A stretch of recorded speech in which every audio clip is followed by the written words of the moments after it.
My mother spent her entire life playing the ultimate family savior, right up until the moment she demanded my teenage son torch a massive $55,000 college scholarship just to provide free childcare for my sister. Then, in a stroke of absolute poetic justice, she accidentally confessed her twisted, manipulative motives to our 45-person family group chat, and I watched 3 decades of toxic lies completely unravel in exactly 4 minutes. My son Leo is 18 years old, 6'2", and the dedicated captain of a high school robotics team that had just beaten 68 other schools that spring. But standing under the buzzing, harsh fluorescent light of our kitchen that Thursday evening, he looked about 9 years old. "Mom," he said, his voice completely hollow and exhausted. "I really need you to see something before Aunt Clara calls you." He turned his brushed aluminum laptop around on the granite counter, the blue light catching the dark shadows under his eyes. On the screen, rolling on massive family group chat, 45 people deep, a chaotic digital archive of our lives going back 10 years to my cousin's winter wedding. At the very top of the screen, time stamped exactly 6:52 p.m., said a screenshot inside a screenshot. It was my mother's own words, meant for someone else entirely, dropped into the wrong conversation by a stubborn woman who still typed aggressively with her 2 index fingers and had never once, in 10 years, figured out how to delete a text message once it was sent. I read it standing in my own kitchen with my car keys still clutched tightly in my hand, the golden retriever finally quiet by the back door, the stainless steel refrigerator humming behind me like nothing in the world had just fundamentally changed. Then my cell phone rang. Clara's name flashed brightly on the screen. Her contact photo from last Thanksgiving, with cranberry sauce still smeared on her youngest kid's chin, lit up the dark room. I didn't answer it yet.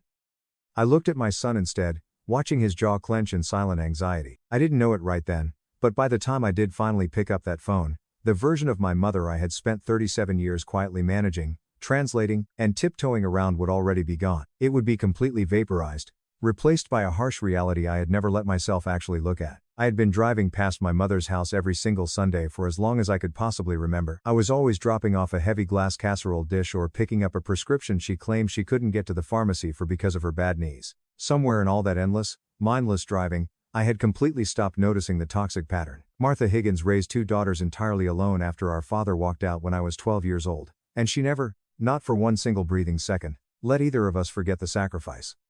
She spent 32 years working at Oak Ridge General Hospital. Most of those years were spent running the busy admissions desk on the 4th floor, where she had developed a very particular, almost surgical talent for making other people's massive crises feel manageable. Meanwhile, her own life stayed, by her own meticulous design, entirely unmanageable to anyone but her. She finally retired in February. By the second week of March, she had started calling me twice a week instead of twice a month. I told myself that was perfectly normal. People get lonely and unmoored when the one thing that organized their entire identity suddenly disappears. What I aggressively did not want to look at directly was the birthdays.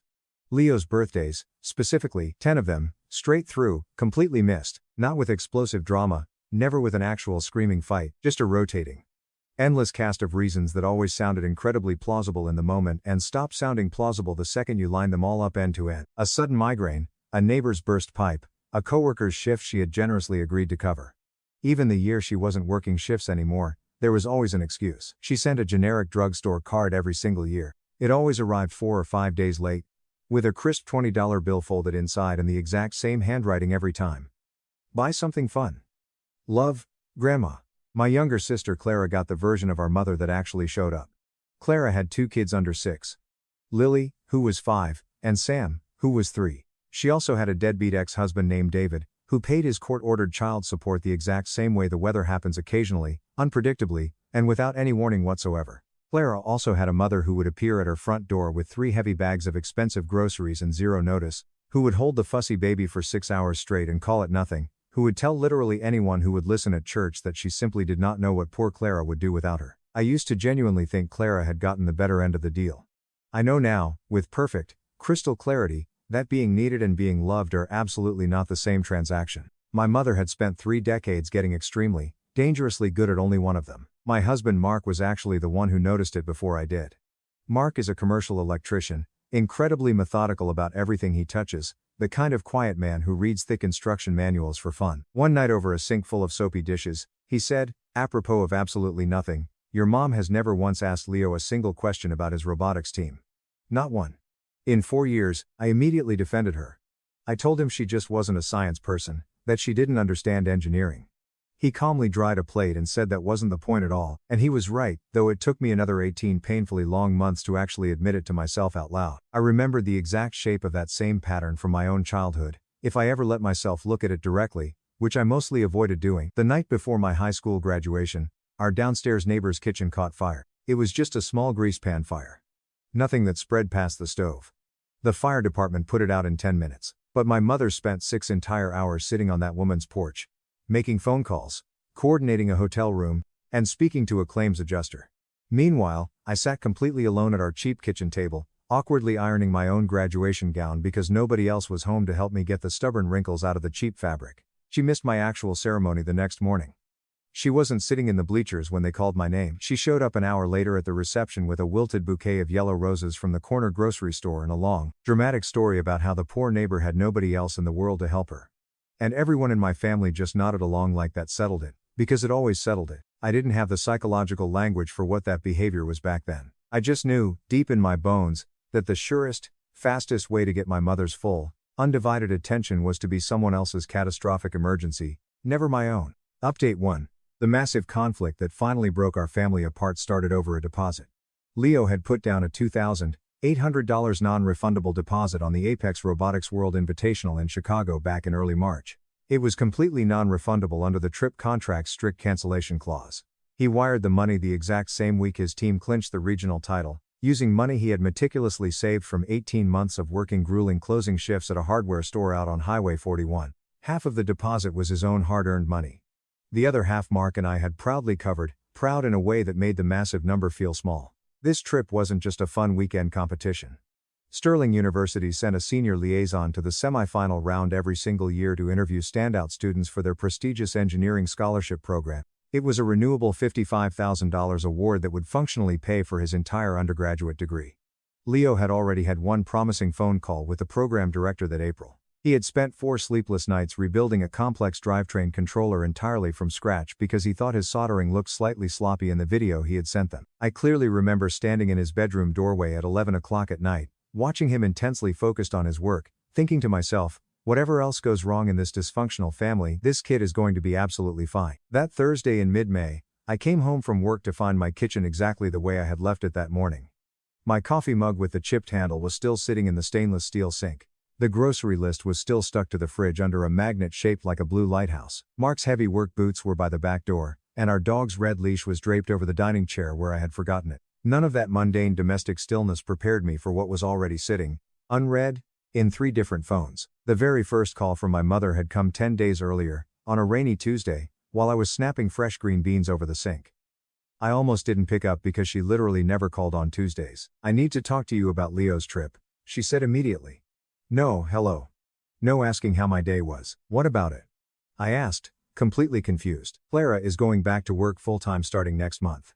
The dental office promoted her to office manager. It's more hours, better health insurance, everything she's desperately needed for 3 years. But she doesn't have anyone to watch Lily and Sam during the day yet.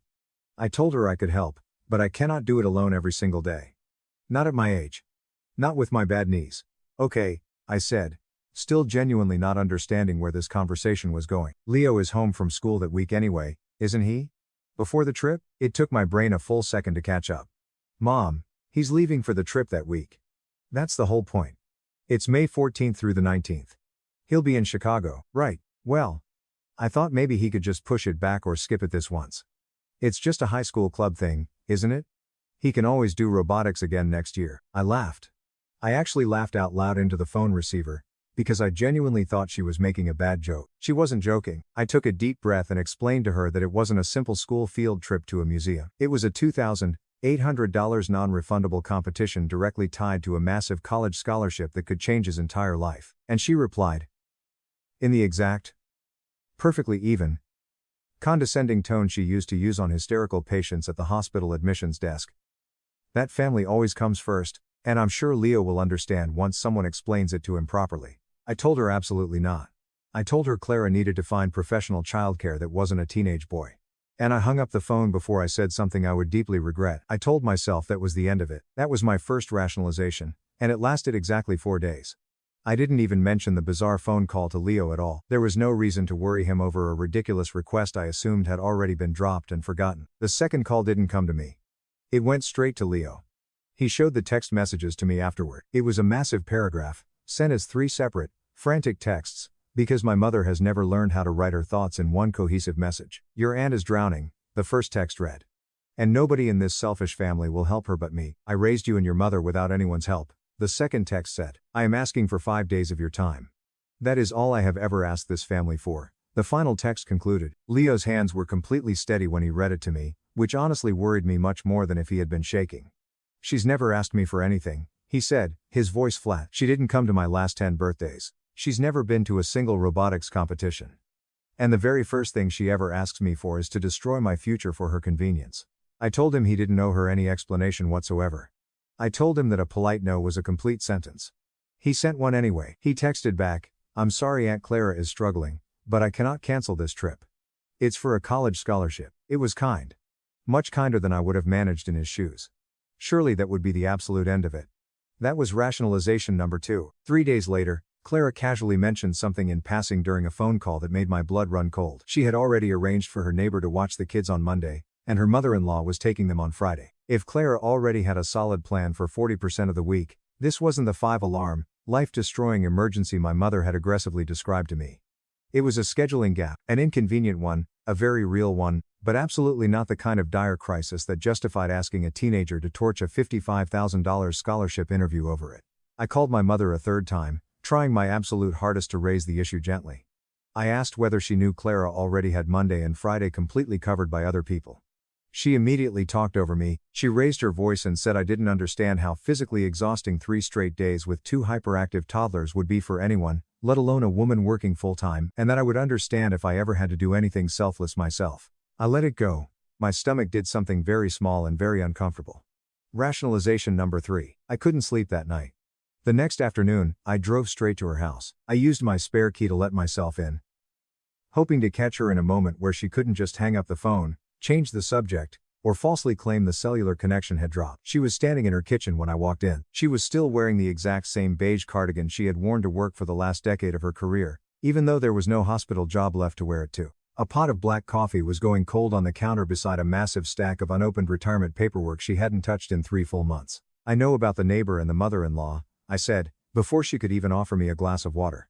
Clara only needs help for 3 days, not 5. So what is this actually about, Mom? It's about being there for my family, she said defensively, refusing to look up from the paperwork.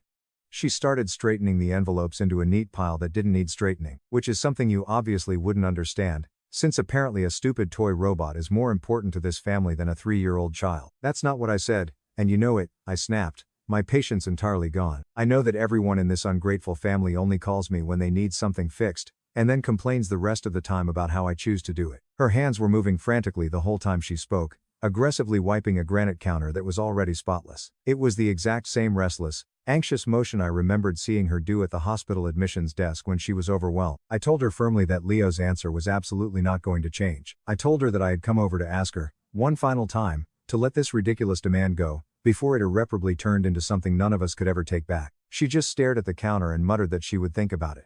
She didn't say yes. She didn't agree.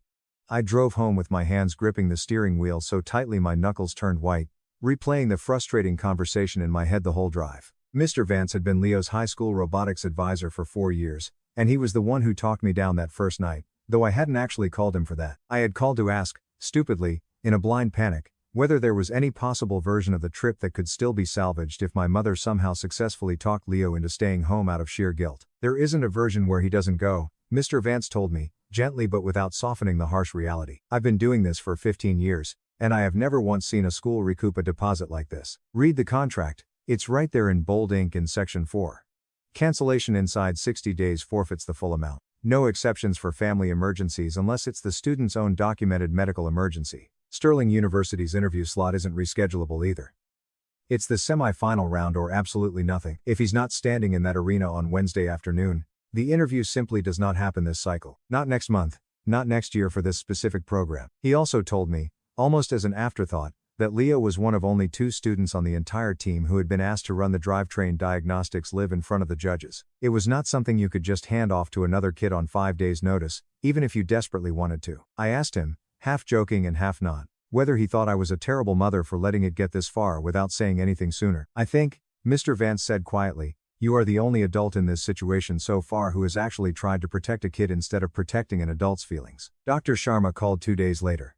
She had been copied on the school's general trip correspondence and had somehow, through the school's activities director, Miss Higgins, heard enough of what was happening to reach out directly to me. I later learned this was highly unusual for her, having run Sterling's engineering liaison program for 12 years. "I don't usually do this," Dr. Sharma told me on the phone, "but I read your son's application essay. He wrote about learning to solder circuit boards from a stranger on a YouTube channel.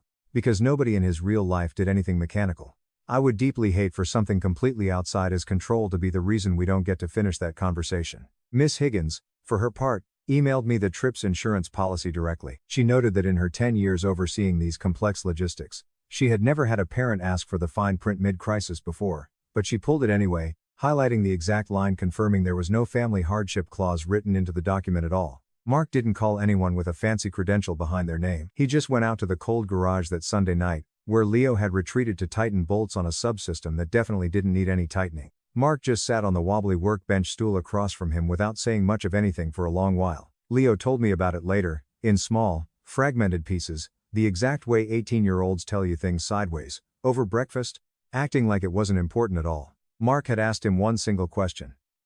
Whether he was more angry at his grandmother for the manipulation, or more afraid that he had made things permanently worse by forwarding the screenshot to the family, instead of just letting it go quietly. Leo said he honestly didn't know. Mark told him that not knowing was perfectly allowed. He told him that plenty of the right choices in life feel exactly like the absolute wrong ones while you are in the middle of making them, and that the true test wasn't whether it felt clean and easy in the moment. The test was whether he could still look at himself in the mirror in a year. Leo said that was the very first time all week he had finally stopped feeling like the villain of somebody else's story. Update 2. The fourth thing happened on a quiet Sunday night, and it wasn't evidence I went looking for. It was a complete accident, the kind of catastrophic, life-altering accident my mother had been making her entire life without ever once getting caught by the consequences. Leo was the one who found it first. He has a specific digital folder for old school assignments buried somewhere in that massive family group chat shared photos tab. While he was hunting for a robotics permission slip our school administration had lost twice, he scrolled past a new message that did not belong there. My mother, clearly intending to send a private text to her old church friend Carol, had instead pasted it directly into the 4 or 5 person family chat by mistake. It was the wrong text thread, but both contacts started with the letter C. It was an error anyone could potentially make. But only my mother would have left it standing there, unedited and undeleted, for 6 full hours before anyone finally noticed it. The message read exactly like this. Carol, I know it sounds bad, but I really need this to happen. Clara doesn't need me the way she used to, and neither does Martha. Ever since I retired from the hospital, I don't do anything important for anybody. If I can just get Leo to give up this Chicago trip, I'm the one who fixed the childcare crisis. I'm the one everyone thanks.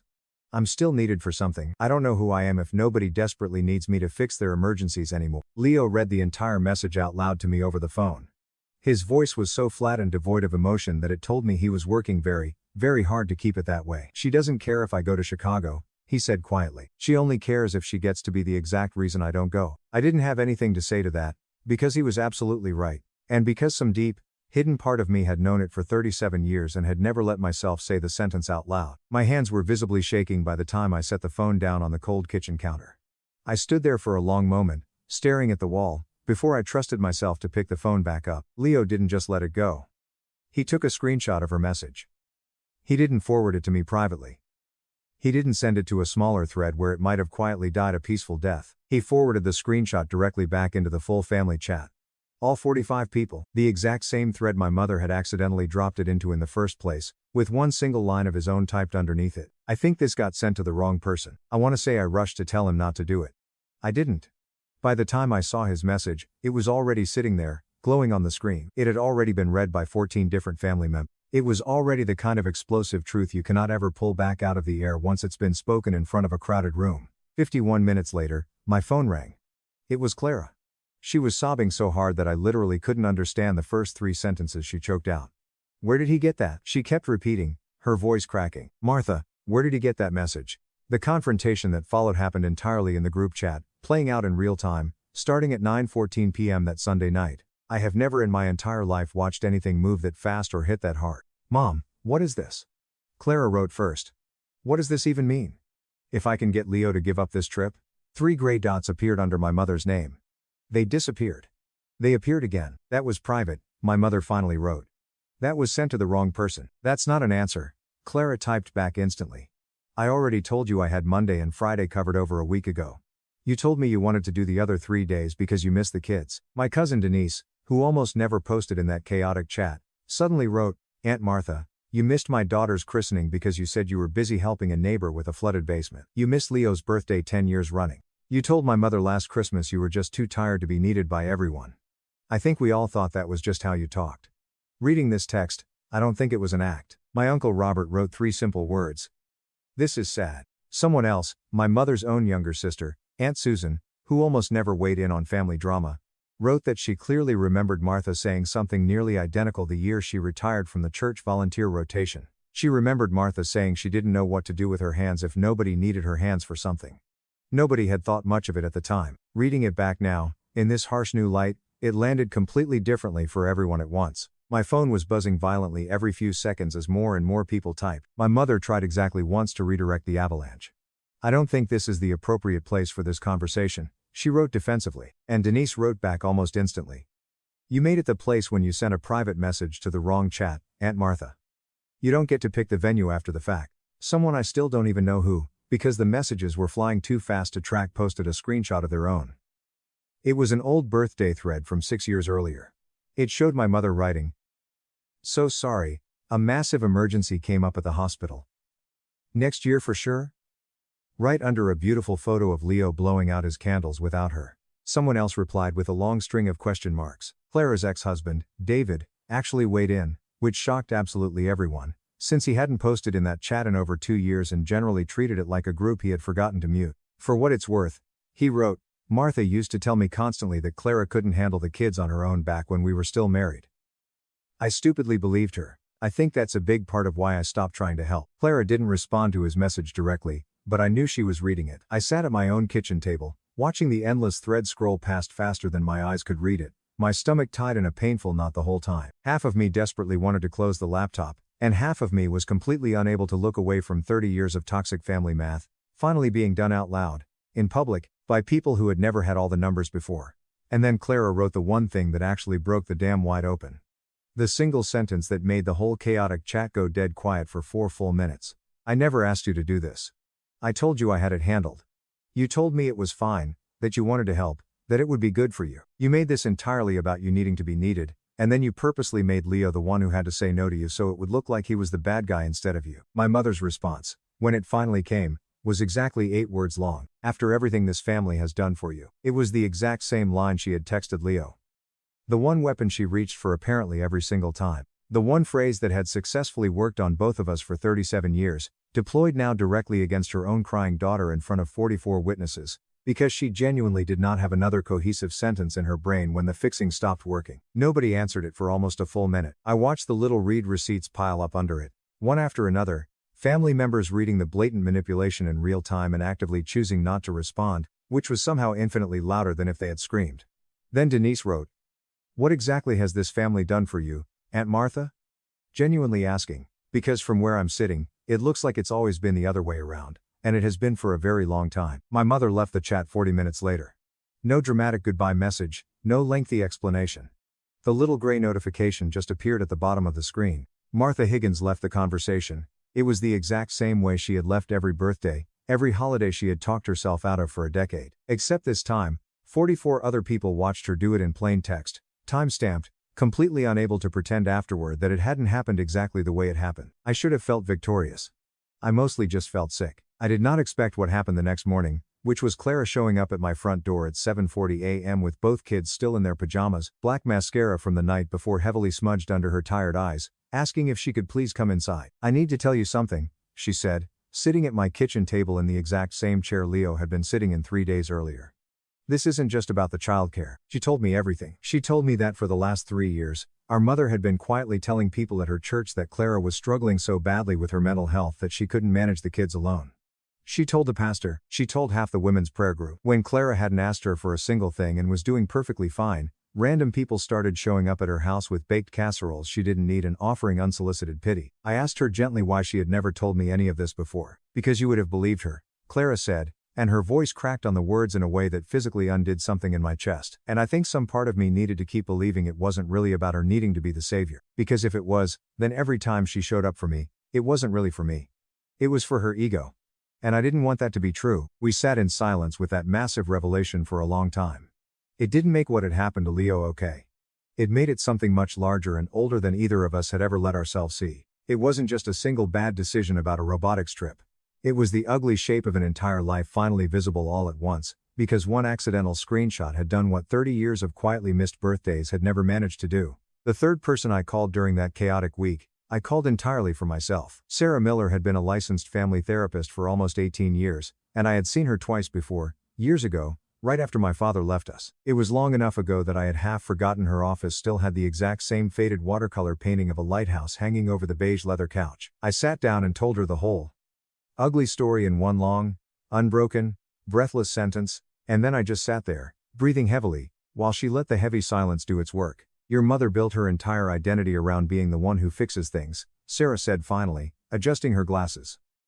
That is not a sudden character flaw she just invented last week. That is 32 years of a hospital career and a broken marriage that both told her the exact same thing, that she only mattered when someone desperately needed rescuing. Retirement didn't create this toxic behavior. It just took away the only stage she had left to perform it on. That doesn't make it okay, I said, my voice trembling. No. Sarah agreed softly. It makes it explainable. Those are absolutely not the same thing, and you are allowed to hold both of those truths at the same time. I asked her what I was supposed to do with that information in the next 5 days before Leo's trip, and she told me something I kept coming back to for the rest of the week.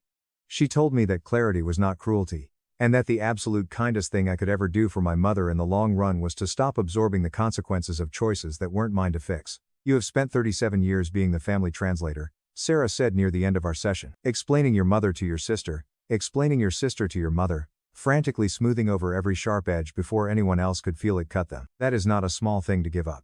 It is going to feel, for a while, like you are the one being incredibly cruel, because you are the one who finally stops catching things before they hit the floor. She asked me what I was so afraid would happen if I just let something hit the floor for once. I sat with that terrifying question much longer than I wanted to admit, and the honest answer, when it finally came to me, surprised me. I wasn't afraid of my mother's explosive reaction anymore. I was afraid of what it would mean about my own life over the last 37 years if it turned out I hadn't actually needed to manage her at all. 2 days later, the Tuesday before Leo was supposed to fly out to Chicago, my mother showed up at our house completely unannounced. She was standing on the front step in that same beige cardigan, holding a wrapped box she claimed was just something small for his trip. Leo was upstairs packing his suitcase. I stood firmly in the doorway and did not move aside. I want to see him before he leaves, she demanded. I have a right to say goodbye to my own grandson. You have a right to ask him, I said, keeping my voice dangerously low. You do not have a right to show up and put me in the position of deciding for him. She looked past me into the house. It was the exact way she used to look past patients at the admissions desk when she was already 3 steps ahead of whatever they were about to tell her. I raised you better than this, Martha, turning me away at my own daughter's door. You didn't raise me to let people guilt teenagers out of their college scholarships, I said. I heard my own voice shake on the last word, and I let it shake instead of swallowing the emotion the way I always had before. I will ask him if he wants to come down. That is the only thing I can offer you. Leo actually came down on his own. He had heard our voices from the top of the stairs. He stood 2 steps up, one hand resting on the wooden railing, and told her, completely evenly, that he appreciated the gift, but that he needed a few weeks before he was ready to talk to her about anything else. She left the box on the porch table. She didn't argue. She didn't scream. For the first time in longer than I could remember, she just turned around and left. Quietly. Without making a scene. I didn't know whether that was genuine progress or just pure exhaustion. And I decided right then that it didn't matter which one it was. Leo's flight left at 6:05 a.m. the next morning. I drove him to the airport with the trunk full of a massive, heavy robot case bigger than our dog. Somewhere around the 3rd highway exit, he looked at me and said, I don't think I'm mad at her anymore. I think I just feel sorry for her. I told him that sounded like the healthiest thing anyone in our cursed family had said in about a decade. He actually laughed.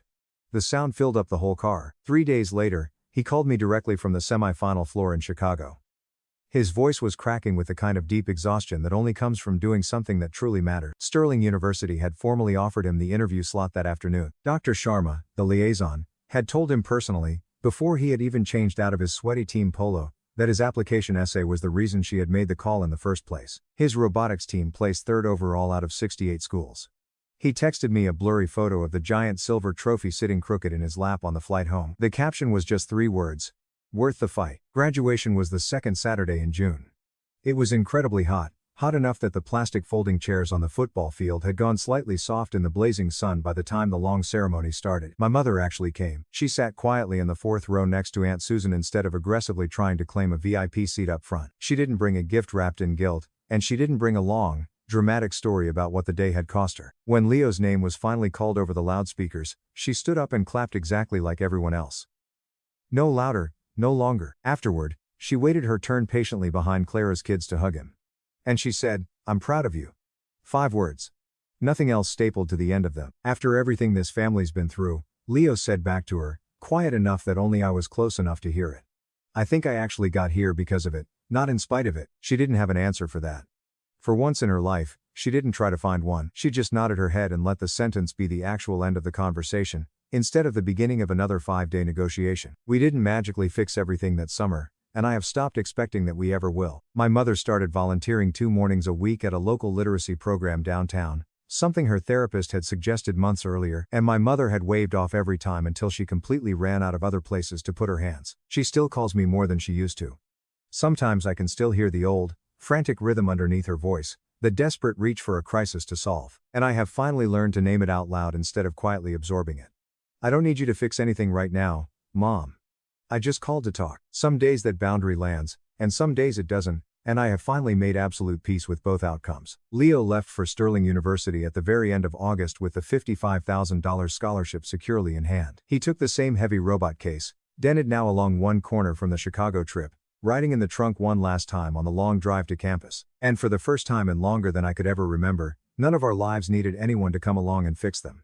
They just needed to be left alone long enough to be exactly what they actually were. Commence.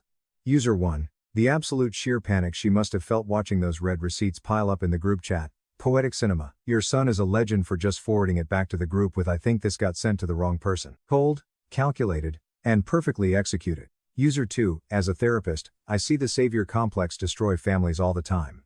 Your mom didn't love helping people, she loved the power and control that came from people being dependent on her. The second Clara didn't need her, she had to manufacture a crisis by sabotaging Leo.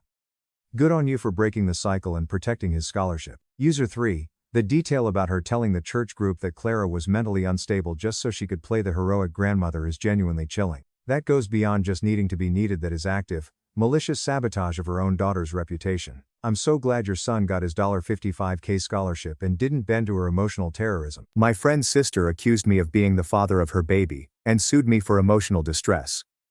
When my lawyer came in, she turned pale. My friend Ryan has a sister named Laura. I've known them both for several years. We grew up in the same neighborhood and occasionally hung out, but nothing important happened. Laura had a unique personality. I don't want to sound nasty, but she had some mental health issues. I don't know all the specifics, and it wasn't my business. Ryan never mentioned it, and I didn't ask, but everyone knew Laura faced difficulties. Laura approached me unexpectedly about a year ago, informing me that she was pregnant. Okay, cool, right? Except for one small detail. She stated that I was the father. At that point, I swear my brain had short-circuited. I was like, wait, what? Let me clarify. I've never embraced Laura or been close with her, not even once. So when she came at me with this outrageous charge, I couldn't process it. I told her straight up, Laura, I don't know what you're talking about, but there's no way I'm the father. We've never been close like that. She simply kept saying it over and again, as if I was going to magically recall a night that never happened. It was strange, to say the least.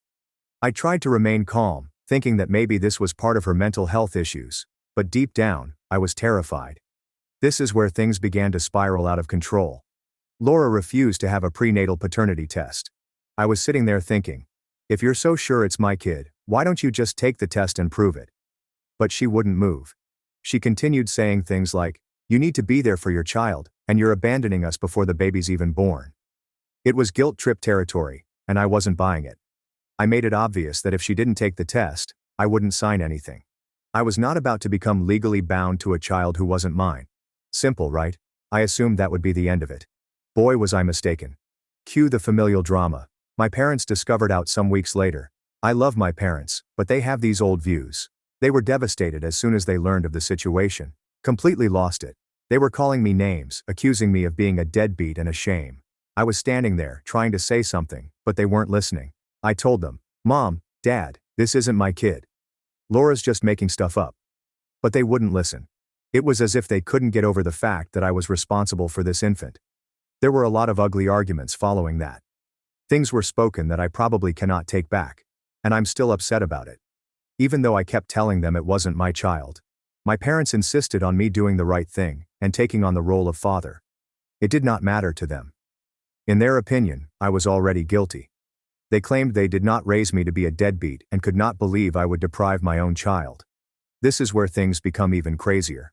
I wasn't even in the same state when Laura became pregnant. That's correct. She had been staying with a friend for a month when she allegedly conceived.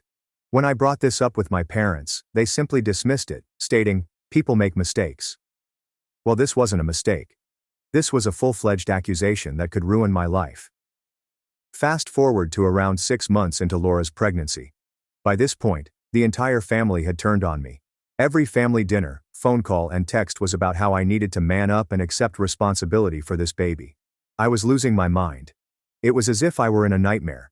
Regardless of what I said or did, no one believed me. Fortunately, most of my pals were on my side. But a few of them began to question things such as, "Are you sure, man? Maybe you don't remember something." Finally, my parents dropped the biggest bombshell on me. If I didn't stand up and behave like a parent, they were removing me from their lives, disowning me, and kicking me out. At first, I assumed they were joking, but they were quite serious. They stated unequivocally that if I did not agree to this, I would be kicked out of the family. They disowned me after I refused to cave. Let me tell you, it stung. I was irritated, puzzled, and hurt. These were the people who reared me and were meant to have my back, yet they chose to believe someone else over me. My own family discarded me as if I didn't matter. It was horrible. Things became much stranger when the baby was born. My mother was present at the hospital, playing the role of proud grandmother. I didn't know until later. Laura refused to take the paternity test, so I had to go through certain legal procedures to get it completed. When the findings arrived, guess what? Not my child. There was a 0% possibility I was the father. As soon as I held that paper in my hands, I felt a rush of relief and rage. I sent the results to my parents, hoping they'd finally realize the reality. They'll realize they were mistaken, and everything will return to normal. Nope. Instead, they began bombarding my phone with apologies, money offers, and pleadings for forgiveness. My father even mailed me a few hundred, as if that would solve the problem. But here's the deal. I kept the money. Yes, I took it. I felt as if they owed me for everything they had put me through. But will you forgive them? No way. I made it clear that if they were willing to disown me over something like this, I was not going to risk being betrayed again.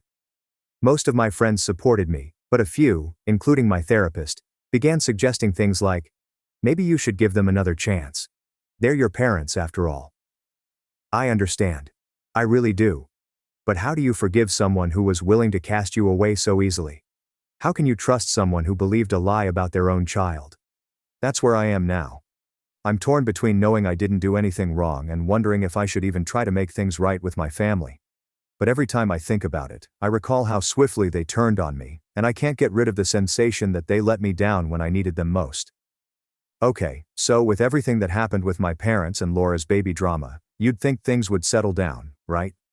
Nope. Life had different plans for me. If anything, the situation only worsened. You'd think confirming that I wasn't the father would have been the end of it. But I wish it were that simple.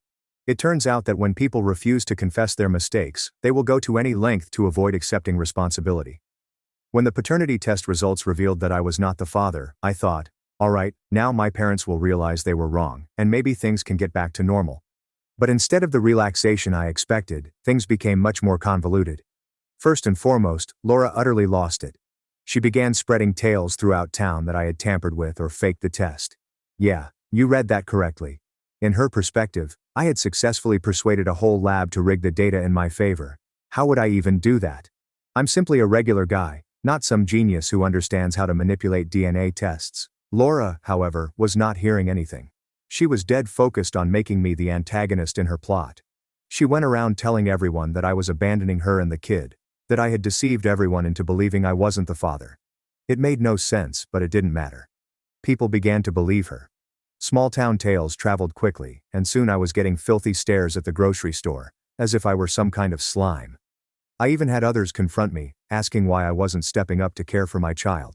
It was irritating. I had test results that proved I wasn't the father, but no one seemed to care. Laura was out there playing the victim, and I was being accused for something I had no involvement in. I'd never felt more helpless in my life. It's one thing when your family turns against you, but when the entire community believes you're the evil guy, it's a different story.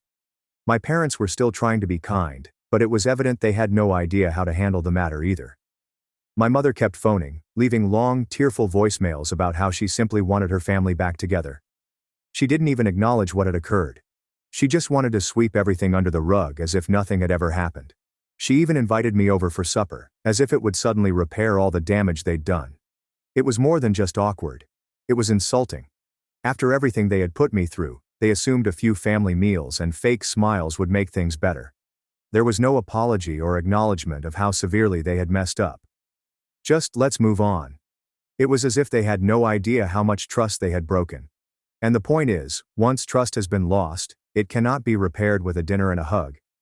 It takes real work and effort to repair, and they were unwilling to accept their mistakes. The kicker came when my father attempted to bribe me. He simply sent me an email offering to buy me a new automobile if I would return to the family. Like what? They believed they could purchase my forgiveness? It was so out of sync with reality that I had no idea how to respond. I gazed at the email for a moment, trying to figure out if it was a cruel joke. But, nope. My father was serious.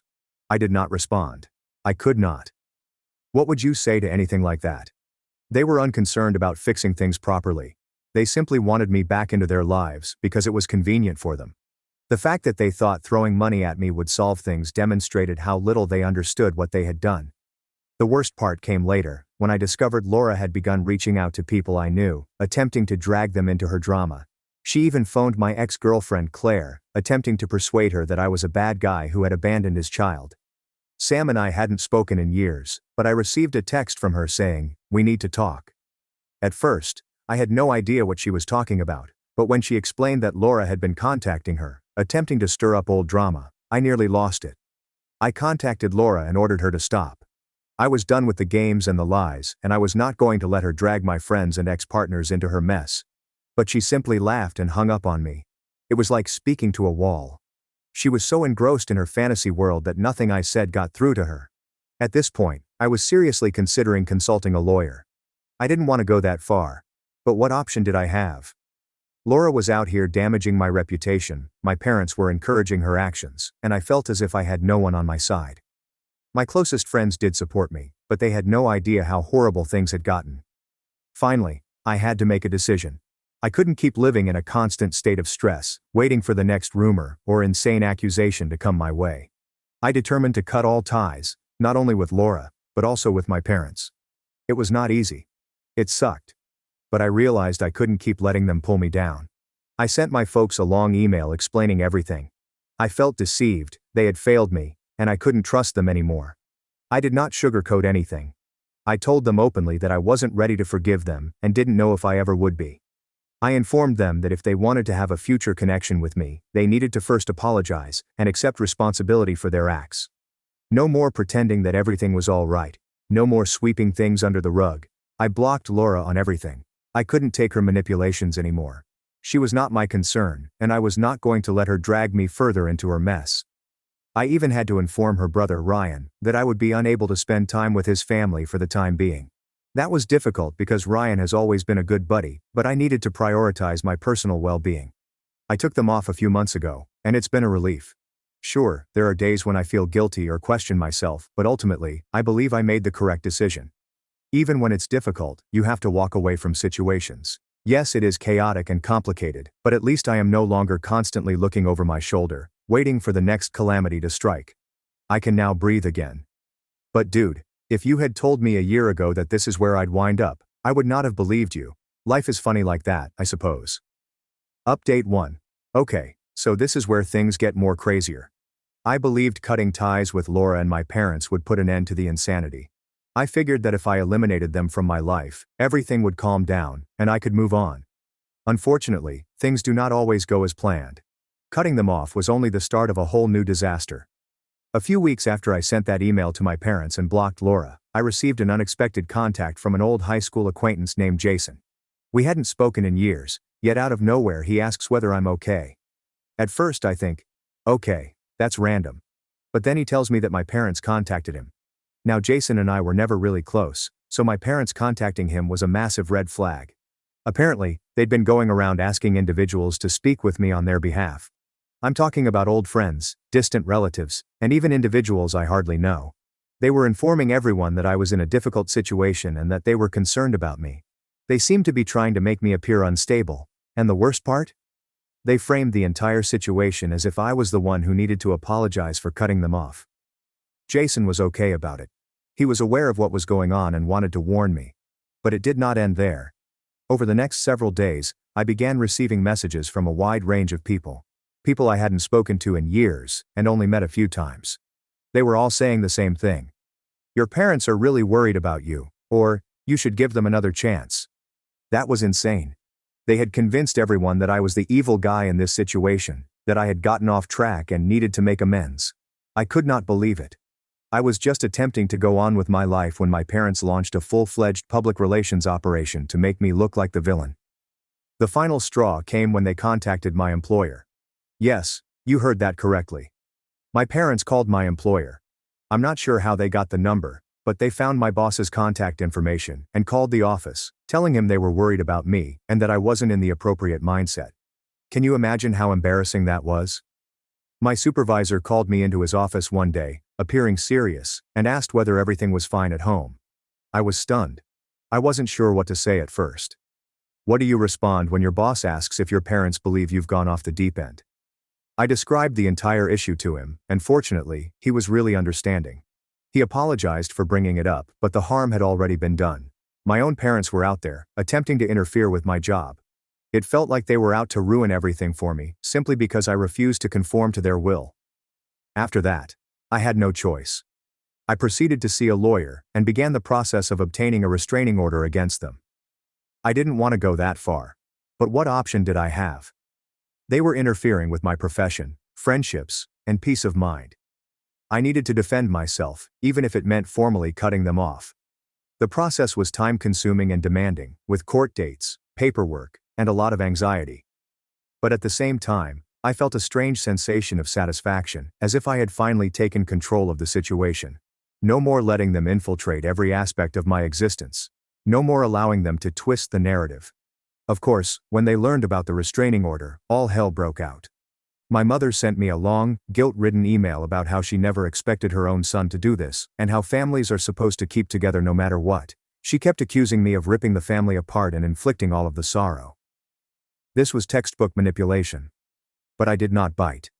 I did not respond. I wish I could say that was the end of it, but things only got worse before they improved. One day, I returned home from work to find my car had been vandalized. Someone had typed the word liar into the side of it. I had no confirmation it was my parents, but really, who else could it be? Except for a few close acquaintances, I'd kept the restraining order a secret. My parents were the only ones with a reason to do anything like that. It was as if they couldn't tolerate losing control and had to lash out in whatever way they could. I filed a police report, but nothing happened. Just another reminder that even when you attempt to do things correctly, the people who are meant to love you the most can become your deadliest adversaries. I began parking my car at a friend's house after that, simply to be safe. I couldn't take any more chances. I also installed security cameras throughout my flat in case they tried anything else. I felt like I was in a perpetual state of paranoia, waiting for the next shoe to drop. But slowly, things began to settle down. The restraining order was granted, and my parents were no longer permitted to contact me or visit my house or employment. It took a great weight off my shoulders. I could finally breathe after what seemed like an eternity. It has been a few months, and I am still picking up the pieces. I had to perform a lot of damage control with my friends and coworkers, explaining the entire issue and ensuring they understood the truth. The majority of them were supportive, but a few were suspicious, asking, "Are you sure your parents would really go that far?" I got it. It's difficult to believe, but if you've been through it, you know how far some individuals will go when they feel they've lost control. Looking back, I never anticipated things would become so horrible. It's incredible how quickly relatives can turn against you when you refuse to play by their rules. But I've learned something valuable from all of this. You cannot let anyone, including your family, determine how you spend your life. Sometimes you have to make the difficult decision to walk away, even if it hurts. I'm not sure what the future holds for me and my parents. Perhaps one day they will recognize what they did and genuinely apologize. Perhaps not. In any case, I'm tired of allowing them to dictate my life. I have my own road to take, and I'm not looking back. Update 2. Okay, so this is where things take a turn. I expected things to calm down once I had the restraining order and began rebuilding my life. However, life had other plans. Just when I was starting to feel like I could breathe again, my parents devised a new technique to torment me. This time there wasn't any direct touch. It wasn't damaging my automobile or sending emails. No, this was an entirely different level of messed up. One day, I was sitting at home, minding my own business, when I received a letter in the mail. Nothing unusual about that, right? Except that this letter is from a lawyer. At first I assumed it was related to the restraining order. Perhaps some last paperwork. But no, it was a lawsuit. My own parents sued me. For what, you ask? Emotional anguish. I couldn't believe all I was reading. They were suing me for cutting them off, claiming that my actions had caused them significant mental distress, and that they were entitled to compensation. They even claimed I had estranged them from the rest of the family, which was completely false because they isolated me, not the other way around. I sat there for a few minutes, staring at the letter, trying to figure out what was happening. Seriously, who does that? Who sues their own child because they are angry that they were cut off? I did not know what to do. Part of me wanted to chuckle at how silly everything was, but another part of me was extremely freaked out. It wasn't simply family drama anymore. This was legal, and things were about to get very ugly. I called my lawyer right away. I couldn't handle this alone. She was as astonished as I was. She'd seen a lot of difficult family situations, but suing your own child for mental distress, that was novel even for her. We went over the specifics of the complaint, and while the majority of it was obviously false, I knew we couldn't just dismiss it. They were serious, so I had to fight back. The following few weeks were a blur of meetings, phone calls, and tension. I had to assemble all of the proof of what had happened, the paternity test results, the restraining order, and the harassment I had been subjected to. My lawyer was convinced we would win, but it felt weird that it had come to this. My own parents were dragging me through the mud in court simply because I refused to let them dominate me anymore. But here's the deal, they did not stop with simply the lawsuit. Oh no, they had to go a step further. They began reaching out to other family members in an attempt to turn them against me. I began receiving messages from relatives, uncles and cousins, people I hadn't heard from in years. They were all suggesting the same thing. Why don't you just reconcile with your parents? You are being selfish if you believe that family is everything. It was as if they had been brainwashed into believing I was the villain in all of this. I was enraged, not only at my parents, but at the entire scenario. It seemed like no matter what I did, or how hard I tried to defend myself, they always found a way to twist the story and make me appear like the bad person. How do you explain to someone who has only heard one side of the story that your parents are suing you for emotional distress because you set boundaries? It came to the point where I had to cut off more people. I blocked family members, unfriended folks on social media, and just cut all ties to that aspect of my life. It wasn't that I didn't care about them, I did, but I couldn't keep justifying myself to folks who'd already made up their minds. It was exhausting, and I was done justifying my judgments to those who refused to understand the broader picture. Eventually the court date arrived. I arrived with my lawyer, ready for whatever bullshit they would throw at me. And let me tell you, it was a circus. My parents had a full sob story prepared about how they'd always been there for me, how they tried to support me through difficult times, and how I'd cruelly cut them off for no reason. They framed themselves as the victims in all of this, which was really astounding given that they were the ones who disowned me in the first place. But my lawyer wouldn't have it. She dismantled their claims piece by piece, presenting the judge with evidence of their harassment, the restraining order, the paternity test, everything. It was horrible. And at the conclusion, it was clear that the court did not believe their story. The judge ruled in my favor. Obviously the lawsuit was dismissed, and my parents were compelled to pay my legal expenses, which was a minor triumph in the larger scheme of things. But despite winning, it didn't seem like a victory. I felt like I had just gotten out of a nightmare, and there was still so much debris to deal with. Following the case, my parents made one final attempt to re-enter my life. They sent me a long emotional letter in which they apologized for everything, expressed their desire to make things right, and stated that they could not take the thought of losing me. It was the same old guilt-tripping bullshit they'd been doing from the beginning. I honestly didn't answer. I had already made a decision. I was not going back. There's just so much someone can take before they have to walk away permanently. And yes, it hurt. Cutting off your family is difficult, regardless of how bad things get. However, sometimes it is vital for your own sanity.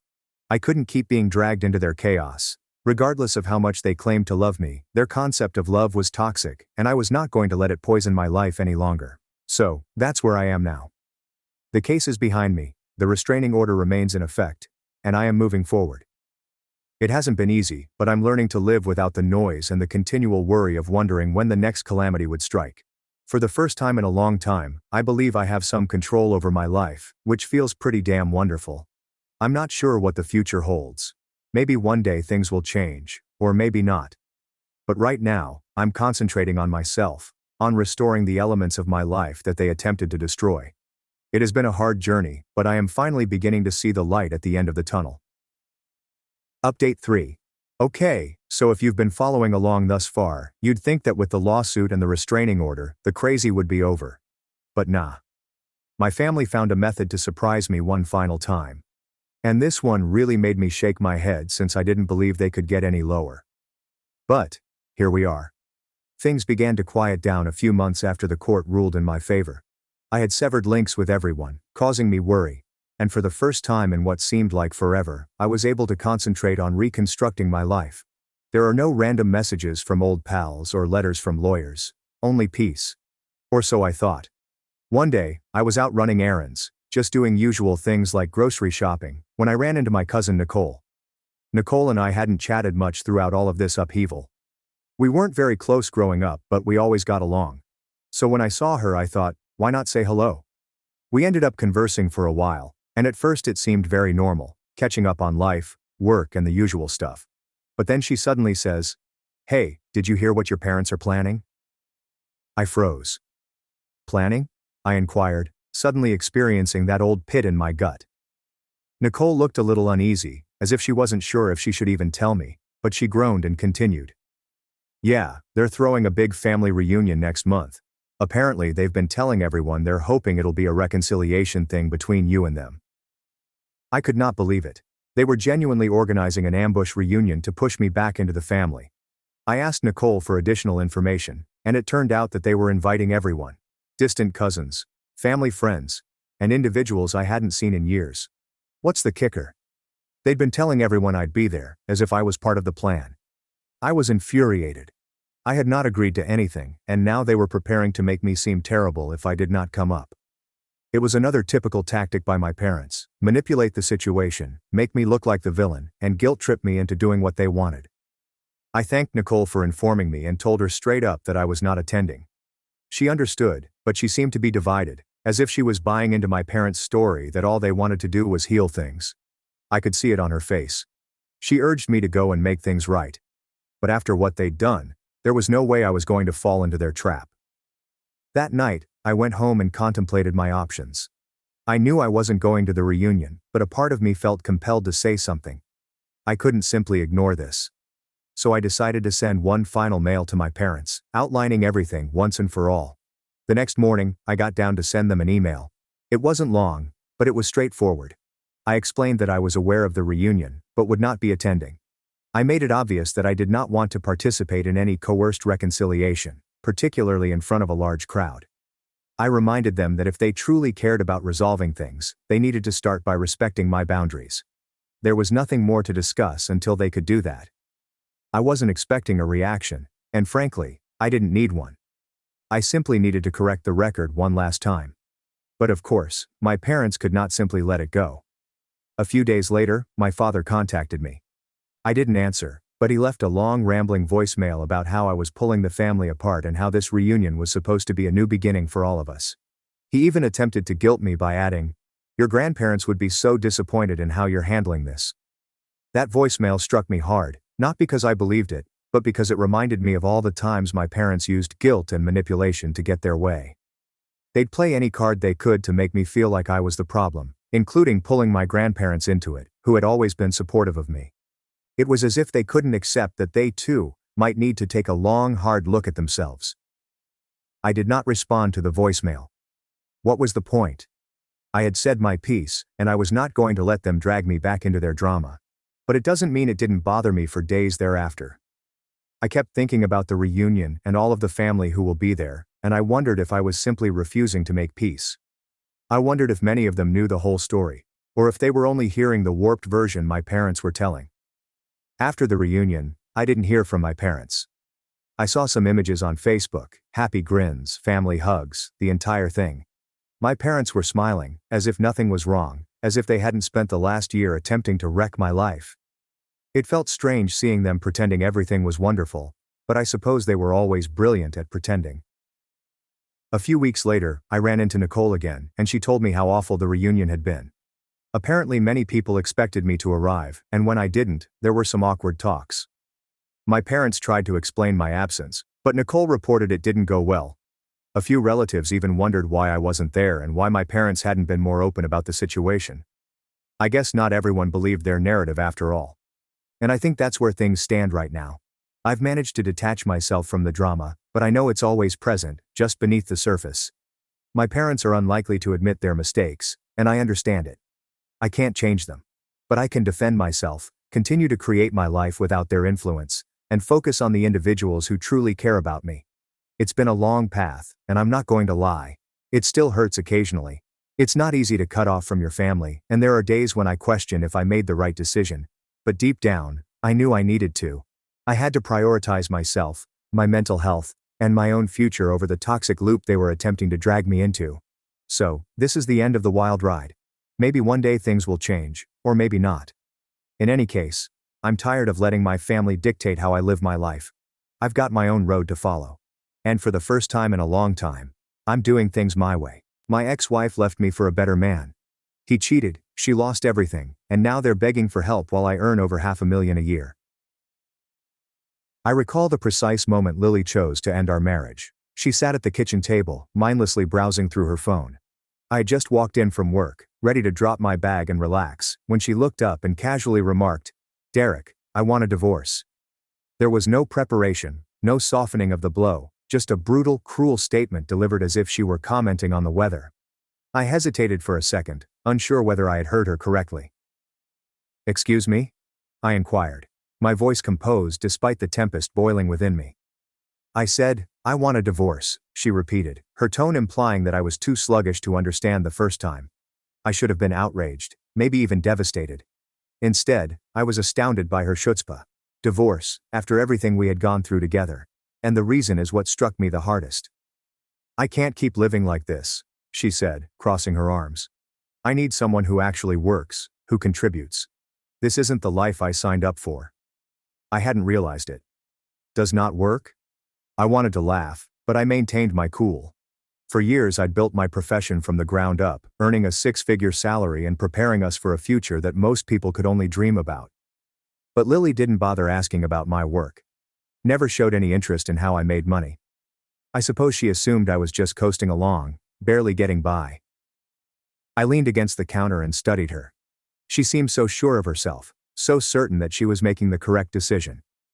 "All right," I replied calmly, laying my suitcase down. She tilted her head in surprise. "All right?" "Yes, Lily. If you want a divorce, I won't stop you." I caught a glimpse of concern on her face, but it was quickly replaced by the smug, self-assured look I'd gotten accustomed to. "Good, because I've already spoken to a lawyer. You'll need to move out by the end of the month. Move out of my house." This woman's nerve was almost funny, but I did not protest. If she wanted me to leave, I would. At least for the time being. "Fair enough," I said, turning to go upstairs. I could feel her gaze on me, waiting for me to scream, beg or argue, but I offered her nothing. In the seclusion of our bedroom, I perched on the edge of the bed and processed the situation. This was not about divorce. This was about power. Lily wanted to feel in control and present me as the failure in our relationship. And perhaps she believed she could persuade me to fight for her, begging for a chance to win her back. But she didn't know me as well as she assumed. The days that followed were a masterclass in passive-aggressive behavior. Lily immediately had a lot to say about everything, even how I folded the clothes and how I spent my evenings. She ridiculed my hobbies, routines, and even how I brewed my coffee. It seemed as if she was attempting to justify her decision by making me the villain. And then there was Ethan, my self-proclaimed best friend. At first I didn't notice how frequently she said his name. Ethan said this, or Ethan suggested that. But it was soon evident to her that he was more than simply a buddy. I did not confront her. I wasn't prepared to reveal my hand. Instead, I let her believe she was in control. I led her to believe that I was the passive, clueless husband who couldn't see what was going on right in front of his eyes. One evening, as I was packing a suitcase with a few necessities, Lily leaned against the doorframe, arms crossed and a sneer on her lips. "So, have you figured out where you're going to stay?" she inquired, her tone condescending. I shut the bag and turned to face her. "Don't worry about me, Lily, I'll be fine." She huffed, evidently upset by my cool manner. "Good, because Ethan and I are planning a dinner party here next weekend. It would be awkward if you were still hanging around." "A dinner party? In my house? With my best friend?" The audacity was nearly impressive. "Don't worry," I reassured, shouldering the bag. "I'll be gone long before then." As I moved past her, I noticed her smug look. She believed she had won. She assumed I was slinking away in defeat. But Lily didn't realize she had just handed me the match to light the fuse. If she wanted to burn everything down, I'd let her. And then I'd watch the flames consume both her and Ethan. Sometimes shouting or fighting isn't the greatest way to exact revenge. It's silent. It requires patience. It is allowing the other person to dig their own grave while you silently prepare to bury them in it. And trust me, I was only getting started. Betrayal is a pernicious thing. It makes no grand entrance or display of fireworks. No, it slips in silently, disguised as casual chats and harmless gestures, until one day you wake up to discover that everything you believed was solid has been chipped away. Lily's request for a divorce was the first crack. What followed was a slow breakdown of what I thought I knew about her and Ethan. Yes, Ethan was my best friend, or at least the man who had held that position for many years. I should have seen it coming, but hindsight can be terrible. Initially it was subtle. Lily began invoking Ethan's name more frequently than normal. "Ethan said this," or "Ethan recommended that," she'd casually say during supper. I would nod, not thinking much about it. After all, he was a good friend to both of us. But as the weeks passed, his name came up in our chats more regularly, and with a warmth that made my stomach churn. The first real red flag appeared on a Saturday afternoon. Lily had just returned from one of her meals with Ethan. She was laughing, and her cheeks flushed in a manner I hadn't seen in years. When I inquired what was hilarious, she dismissed me with, "Oh, it's just something Ethan said. You wouldn't get it." I wouldn't get it? When did I start peering in on our marriage from the outside? The solution, I realized, came much earlier than I'd like to admit. I started to notice more. She'd type the texts with a cheeky smirk before hastily locking her phone. She would suddenly dress up more when she had arrangements with Ethan. The explanations that they were only pals or that I was overthinking things. Overthinking.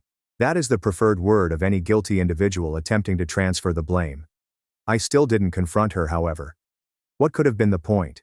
She'd merely deny it and spin the story to make me appear like the anxious husband who couldn't deal with her having male pals. So I let her believe I was blind, too absorbed with my own affairs to watch hers unraveling. The big blow came when Ethan showed up at my house unexpectedly. I was in the process of packing my life into luggage, as Lily had sweetly requested, when I heard the doorbell. I opened it and was greeted by Ethan's ever-confident grin. He walked in without waiting for an invitation. "Derek, my man," he continued, as if we were still best of friends. "How's it going?" I stared at him, every ounce of patience in my body tested. "What do you want, Ethan?" I inquired, keeping my voice level. He leaned against the wall, carefree and charming. "Just checking in. Lily told me you were moving out, and I thought I'd see if you needed any help." Assistance. From the man who was literally moving into my life. The audacity was nearly astounding. "I've got it handled," I said curtly, returning to my packing. Ethan lingered, and when I looked over, I noticed the wheels churning in his head. He wasn't simply checking in. He was come to make his point and set his claim. "Listen," he began, his voice taking on a tone he undoubtedly felt was genuine. "I know this must be hard for you, but things happen." "Things happen," I repeated, turning to face him directly. I took a hesitant step forward, forcing him to meet my gaze. "Yeah, Ethan. Things do happen, and sometimes they come back to bite you." He faltered for the first time. The arrogant sneer faded, replaced by something almost like uncertainty. I did not wait for him to recover. I returned to my suitcase, clearly dismissing him. You've always been a cool guy, Derek, he added nervously before going to the door. No hard feelings, right? I did not respond. Silence is a strong tool, especially when someone is yearning for a response. Ethan went without saying anything else, and as his car drove away, I exhaled a breath I hadn't realized I'd been holding. That night, as I slept in the bed that would soon be mine, I relived the events of the previous few months, missed signals, lies, and betrayal. I could have gotten outraged, confronted them both, and demanded answers. But what would this accomplish? They'd already dismissed me as irrelevant, a footnote in their story. What they didn't comprehend was that I wasn't the passive, naive husband they assumed I was. I had been paying attention, making mental notes, and strategizing my future actions. If Lily and Ethan thought they could walk off into the sunset together without consequences, they were in for a shocking awakening. Because betrayal continues even when the truth is revealed. No, that's when the actual game starts. And as far as I was concerned, this was a game I completely expected to win. Divorce. It's a small word for something so disorganized. It indicates closure, a straightforward conclusion to a convoluted story. But when Lily and I walked into that courtroom, I recognized this was not the end. For her, it was a victory lap, a celebration of what she saw as an enhancement. She arrived prepared to impress, in a fitted outfit that exuded refinement and a confident smile that made my stomach churn. Ethan was not far behind her, hovering like a shadow. He did not enter the courtroom, of course, he would not dare. But the very fact that he was present told me everything I needed to know. Lily wasn't simply divorcing me. She proudly displayed her betrayal. Derek, let's not drag this out, she urged as we sat across from each other at the negotiating table. I don't want this to be harder than it needs to be. It's harder than it should be. The irony was not lost on me. She had already made things difficult by stomping on years of marriage as if it were a worn-out rug that she couldn't wait to replace. I don't plan to, I said calmly, meeting her eyes without flinching. The lawyer outlined the terms. She wanted the house, some furnishings, and a portion of what she believed to be my limited savings. She presumably expected me to resist her, perhaps even plead for a better bargain, but I didn't flinch. I agreed to all terms and signed each form without hesitation. Lily glanced at me, puzzled. You're okay with all this? Why wouldn't I be? I inquired, keeping my voice light. It's just stuff, Lily. You can have it. I caught a glimpse of doubt in her expression, but she soon disguised it with a smug smile. She thought she had won, that she was leaving with everything important. What she didn't realize was that the house was not mine to begin with. It was a rental in my name, which I had used as a workstation when I first began freelancing years ago. And the savings she thought she was taking were only a percentage of my total worth. The true money was hidden away in investments, accounts she had no idea existed. As the documents were signed and the process was over, Lily reclined back in her chair, content. Well, I'm glad we could handle this like adults, she replied, patronizingly. I simply nodded, fighting back the impulse to chuckle. A week later, I packed my possessions and left the house she sorely desired. I gave her everything she asked for: furniture, decor, even pricey kitchen appliances she'd never used. It was not worth the effort to take any of it. Let her have her goodies. Ethan, of course, wasted no time settling in. A neighbor texted me a photo of him unloading boxes into the house, and Lily was standing on the porch with the same smug expression on her face. They probably thought they were creating the ideal little life together, fully unconscious of the storm looming just outside their view. What Lily didn't realize was that I had already been gathering evidence of her affair with Ethan months before the divorce. Photos, text messages, and even a GPS history reveal their frequent lunches at a neighboring hotel. And, while I could have used it to disrupt the divorce process, I chose against it. Why? Because dragging this out in court would simply prolong the drama, and I desired something far more rewarding. I expected karma to take its course, and I wanted front-row seats when it did. In the weeks that followed, I adjusted to my new life. My profession continued to prosper, and my salary increased even more as new chances arose. Meanwhile, Lily and Ethan were showing off their love around town, sure they were the picture of happiness. I did not react. I did not call. I did not text. My quiet was deafening, and I knew it was going to wear them down soon. One day I got a message from a mutual buddy. Derek, did you know Lily is throwing a housewarming party? She and Ethan are really leaning into this whole thing. I was just having a laugh. Of course they were. Lily was the type that sought validation from others and thrived on the appearance of accomplishment. She had no idea that her shining new life was constructed on a foundation of falsehoods, and that foundation was already beginning to crack. As I sat in my new apartment that evening, looking out at the city skyline, I couldn't help but feel peaceful. Lily believed she had won, but she had no idea what she had actually lost. And while Ethan was about to realize that taking something that wasn't his comes with a cost, I wasn't in a rush. Revenge, after all, is best served cold, and I was only getting started. I am not sure what Lily expected when she and Ethan agreed to make their relationship official. Perhaps she imagined a picture-perfect life filled with weekend brunches, romantic getaways, and the excitement of a new romance. If so, she was in for a harsh revelation. It did not take long for cracks to appear. Naturally, I maintained silence. There was no reason to intervene. They were excavating their own graves perfectly fine without my assistance. The first indication of problems came from whispers among mutual acquaintances. A friend told me that Lily and Ethan were already straining to sustain their new fantasy life. "She's throwing all these dinner parties just to show off," my pal added. "But I hear Ethan's been overspending, and they're behind on the bills." I was not surprised. Ethan has always been the type of person who preferred the lifestyle over the work. He enjoyed costly clothing, showy automobiles, and excellent meals, but he lacked the discipline and revenue to support it. Lily clearly didn't realize she had swapped financial stability for a showman with little substance. Then there was the talk about their disagreements. They were not the pair everyone assumed they were. People discussed the shouting battles that could be heard through the walls of their rental home. Yes, rented.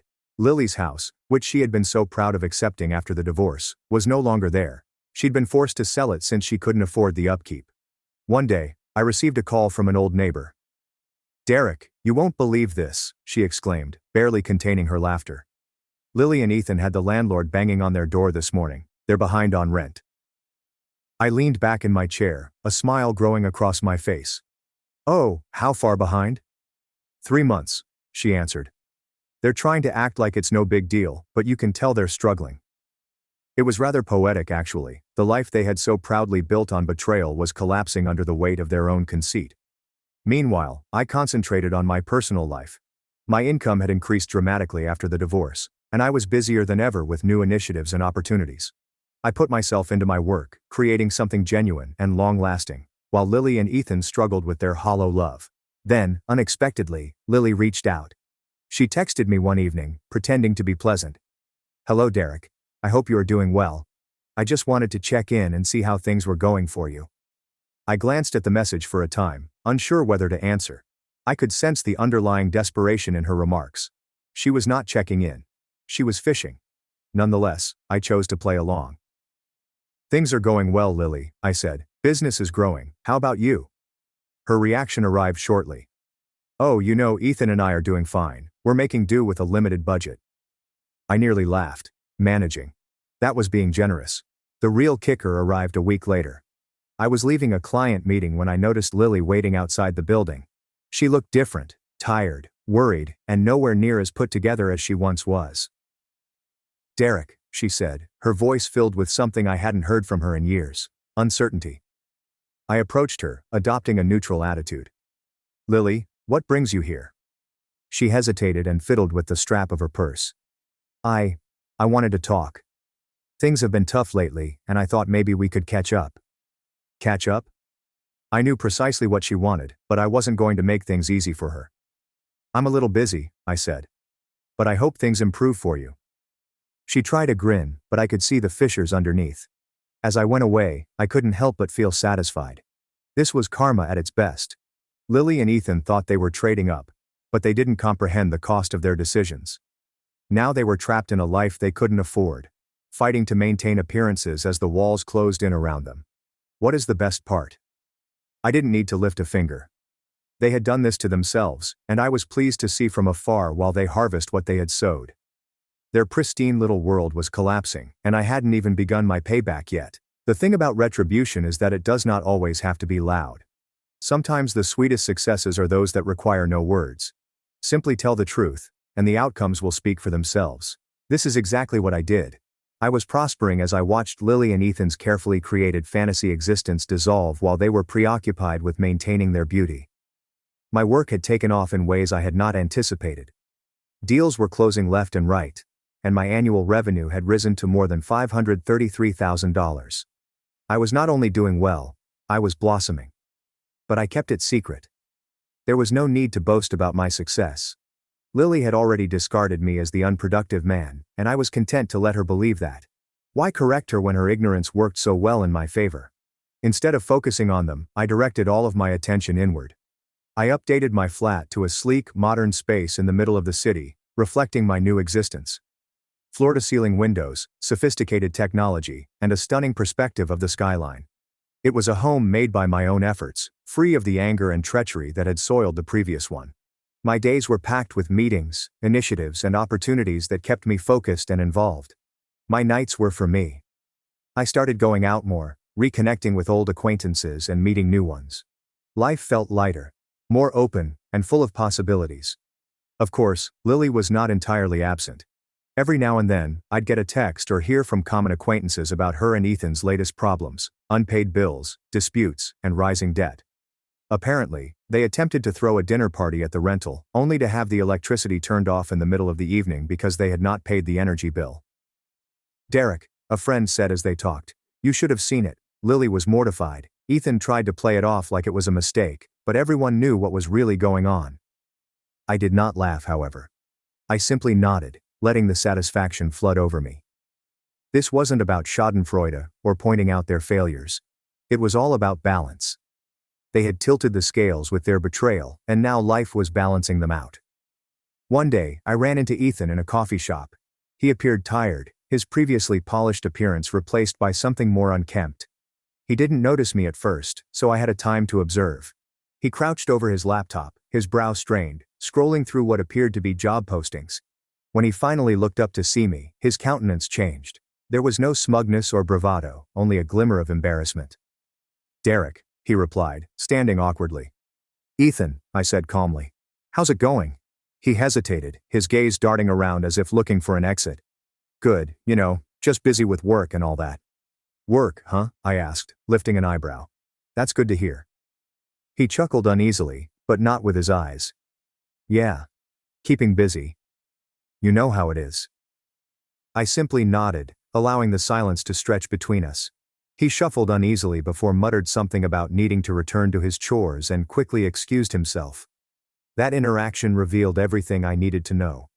Ethan was struggling, and Lily's lovely new life was not as idyllic as she had thought. Lily's texts increased in frequency over the course of several weeks. They were vague at first, simply checking in or wishing you well. But I understood what they actually meant. She was testing the waters to see whether I would be willing to help her out. I ignored most of them. The handful I did react to were brief and courteous, leaving her with little to work with. Her texts quickly grew more blunt. "Derek, I understand we've had our disagreements, but I could really use a friend right now." "A friend?" The irony was not lost on me. She had dumped me like yesterday's news, but now that her glossy new life was collapsing, she needed a lifeline. I didn't respond. Not out of spite, but because I owed her nothing. Lily had made her decisions, and she now lived with them. My silence spoke volumes. While she and Ethan struggled to keep their heads above water, I soared. Opportunities kept coming. My investments were thriving. My life was full with tranquility and purpose. I did not need to confront Lily or Ethan. I didn't have to rant, accuse, or demand apologies. My achievement, my happiness, was my revenge. And the best part? They were fully aware of this. They saw it in every ignored message, every rumor about my success, and every interaction in which I left with my head held high as they hurried to pick up the pieces. It wasn't simply about getting even. It was about showing to myself that I could rise above everything. And I had, quietly, boldly, and totally. Lily and Ethan's downfall did not involve an explosion. It was a slow, crumbling disaster of their own making. I watched it unfold from afar, hearing bits and pieces from common connections and seeing the occasional social media post. Each fresh update provided a clearer picture. They were drowning in their own arrogance, and the water was rising rapidly. At first, Lily attempted to maintain appearances. She continued to share photos of herself and Ethan at fine restaurants, trips that appeared far more luxurious than they were, and snippets of their idyllic life. But the cracks were beginning to appear. Dinners grew less regular, vacations were non-existent, and the grins in their images appeared forced. Then came the murmurs. People began to notice that Lily was no longer as put together as she once was. Her once perfect hair and fancy clothes were being replaced by more affordable alternatives. Ethan, the ever-flashy showman, was now reusing clothing he'd barely worn once. It wasn't long before the rumors evolved into direct updates. One day, a mutual friend called and told me the news. "Derek, you'll love this," she remarked, hardly holding back her laughter. "Lily and Ethan are in some deep trouble. Apparently they're months behind on their rent." I lifted an eyebrow in surprise, but not shock. "Rent? I thought they owned that house." "Not even close," she replied. "They've been renting it this whole time. Word is they're on the verge of being evicted." I gave a tiny chuckle.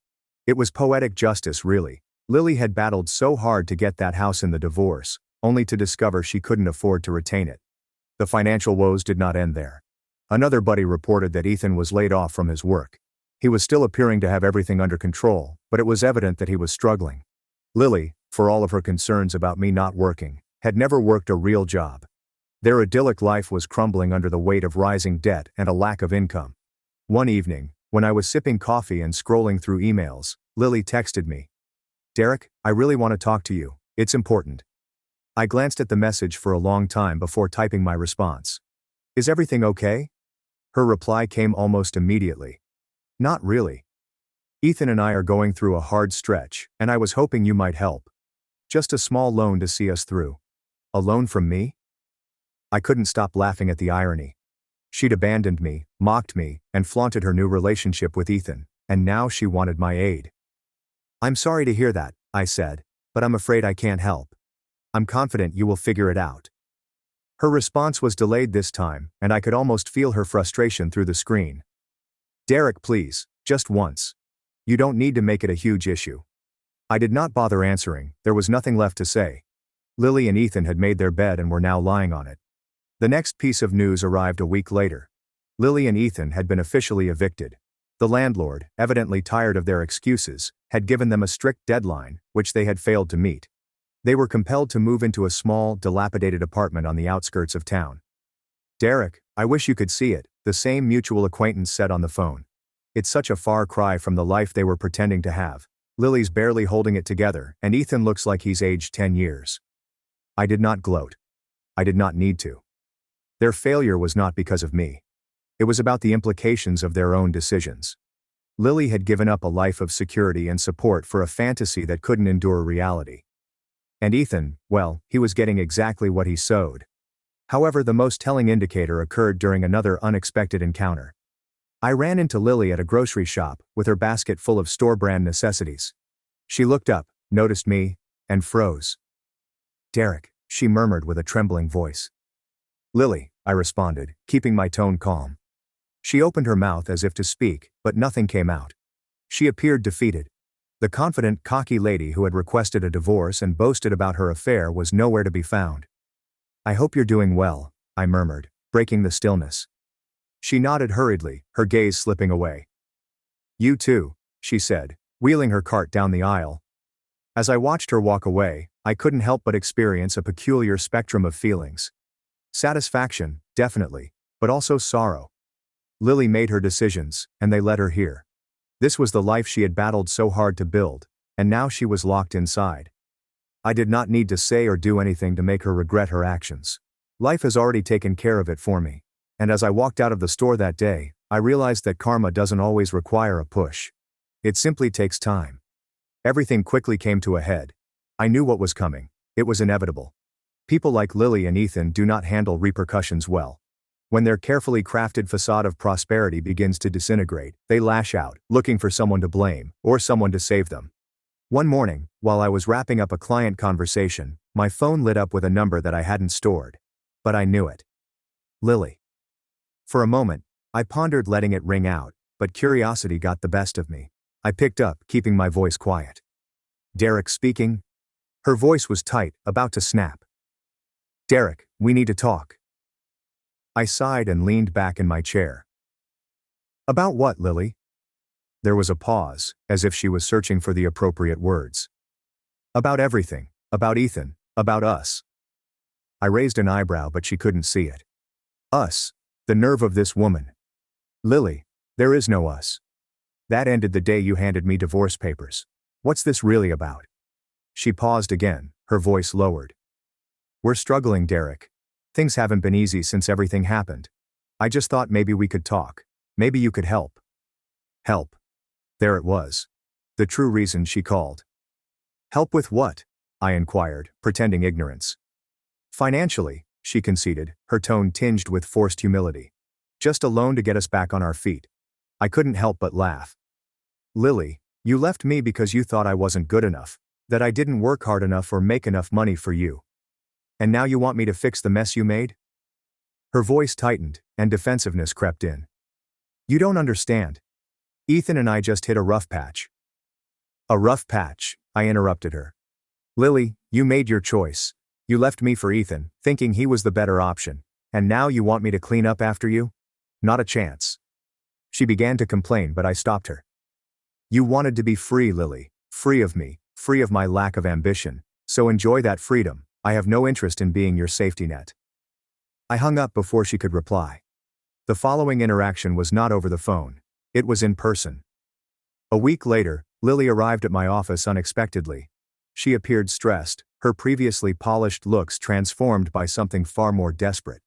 Derek, she exclaimed, walking into my office despite my assistant's attempts to stop her. We need to talk. I leaned back in my chair and folded my arms. You've got 2 minutes. Make it count. She launched into a tirade about how horrible things had been for her and Ethan, how the world had treated them unfairly, and how she was only asking for a simple favor. Lily, I quipped, you made your decisions. You left me for Ethan, thinking you were upgrading your life. How's that working out for you? Her face reddened with rage and shame. Derek, I know I hurt you, but you don't have to be so cruel. I thought you were better than this. Better than this? I asked, laughing. You thought I was a failure, Lily. You thought I wasn't good enough. Now you're here begging me for help because your perfect life isn't so perfect after all. I owe you nothing. Just then, as if the world wanted to emphasize the point, Ethan came in. He must have followed her since his timing was too good to be coincidental. He appeared even worse than Lily, unkempt, agitated, and plainly out of his element. Derek, he said, attempting to be nonchalant, but his voice was unsteady. Can we talk man to man? I rose up and walked around my desk to meet him. Man to man, I repeated. You mean the same way you talked to me while sleeping with my wife behind my back? Save it, Ethan. He winced, but pressed on. Look, we made mistakes, but Lily and I are in a tough spot, and we thought maybe you'd be willing to help us out. Just a loan, something small. I shook my head and laughed again. Unbelievable. You betrayed me, lied to me, and now you want me to bail you out? The audacity is impressive, I'll give you that. Ethan's cheeks flushed hot, and his hands balled into fists at his sides. You don't have to be a jerk about it, Derek. I moved closer, my voice low but forceful. I don't owe you anything, Ethan. You made your bed, now lie in it. Lily reached out and pleaded. Please, Derek, we're desperate. I turned to her and spoke calmly but coldly. Desperation doesn't erase betrayal. Lily, you both made your choices, and now you're living with them. This conversation is over. Without saying anything, I moved to the door and opened it, beckoning for them to leave.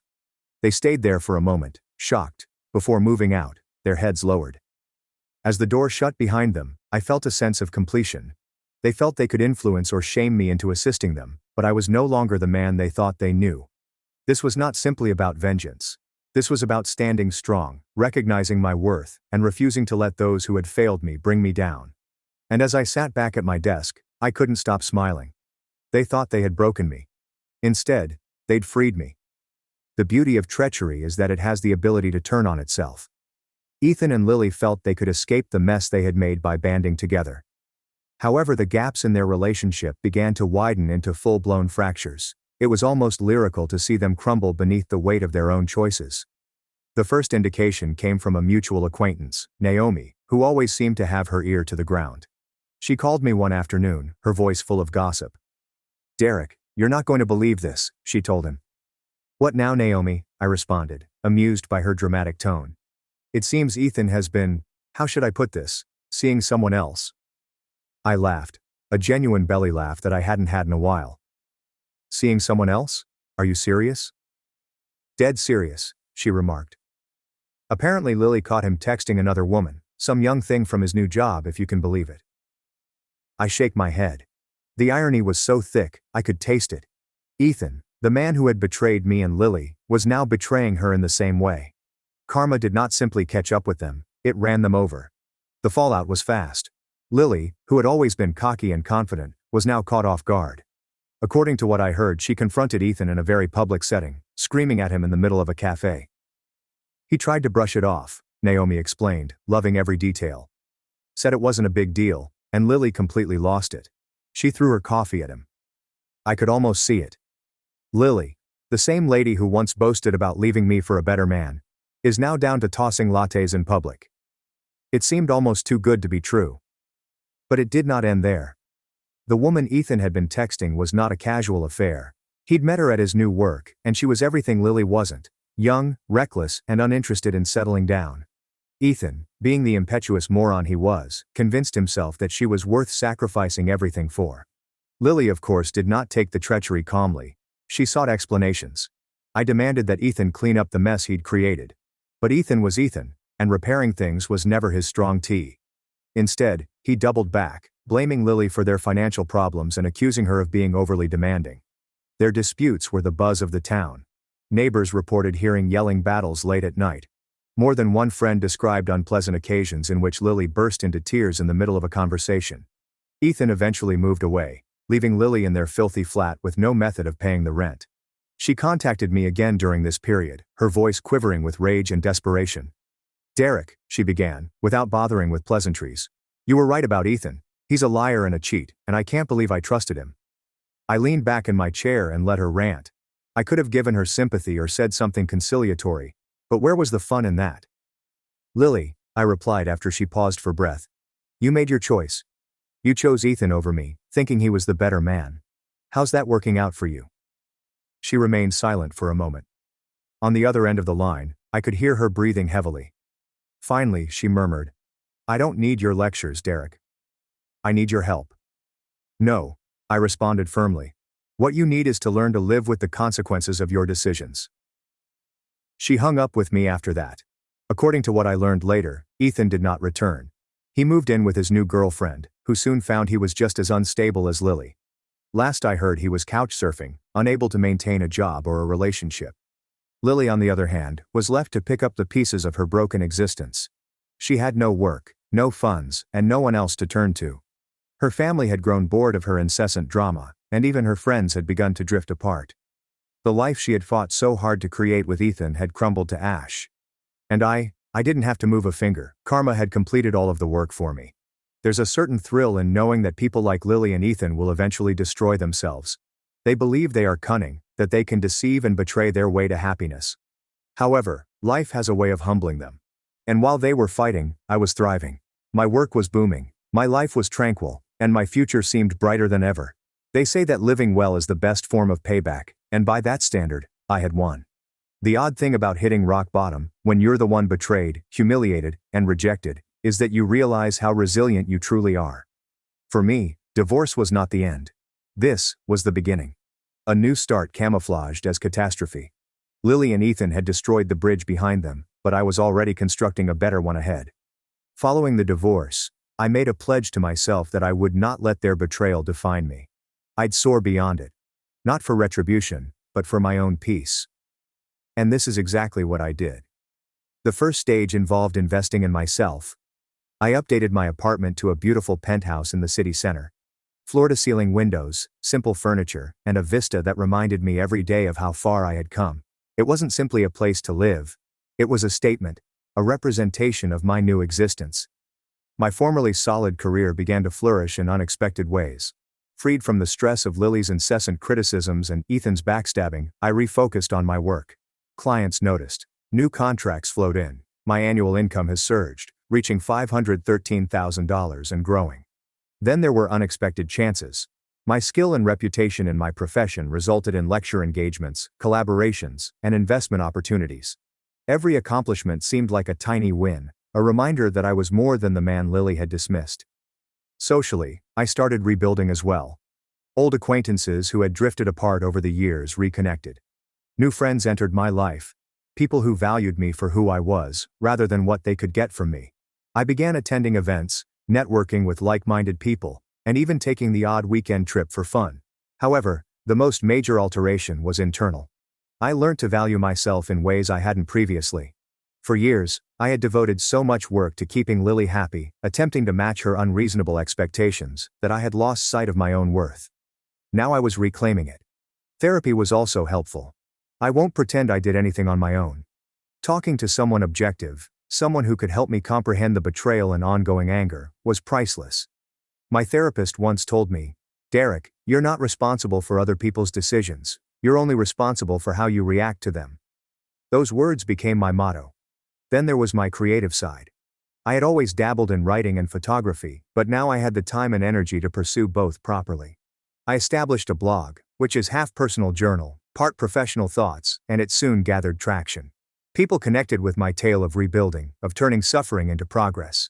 Every now and then, I heard rumors about Lily and Ethan. Their downhill fall had become something of a cautionary tale in our former circle of acquaintances. The latest reports were always the same: more debt, drama, and remorse. Derek, a mutual acquaintance, once commented over coffee, "I don't know how you're so calm about all this. If I were in your shoes, I'd be furious." I shrugged. What's the point? They're living their karma. I don't need to add to it. And it was true. Watching them struggle while I succeeded was not only pleasant, but also liberating. I didn't need to seek vengeance or harbor anger. I was too busy living happily. However, there were times of introspection. Late at night, peering out at the city lights from my penthouse, I'd reflect on everything I'd gone through: betrayal, heartache, and wrath. It had not been simple to move on, but I had done so. In the process, I discovered a side of myself I didn't know existed. Stronger, wiser, more confident. Life continued to throw problems at me, as it always does. But I approached each one with clarity and resilience that I had never experienced before. Losing Lily and Ethan was awful, but in retrospect, it was the best thing that had happened to me. They didn't just leave, they had released me. Every day seemed like progress. I was not simply surviving, I was thriving. And the best part, I did not need anyone's approval to prove it. I had created a life I was proud of, surrounded by people who appreciated me and full of exciting chances. My universe was brighter, larger, and better than anything Lily or Ethan could have dreamed. And as far as I was concerned, the chapter with them had over. This was my story now, and I was writing it just the way I wanted. My parents say I'm a bad daughter because I won't force my husband to rehire my brother, who was fired for theft after I helped him get the job. I, a 34-year-old female, grew up in a family-oriented household where everyone is expected to go above and beyond for one another. My parents have always regarded my younger brother, Liam, 29, as the golden kid. Growing up, if Liam got into trouble, I was the one who had to repair it. He crashed my bike when I was a youngster. I was chastised for allowing him to ride it and then given my stipend to help pay for repairs. He failed a class at school.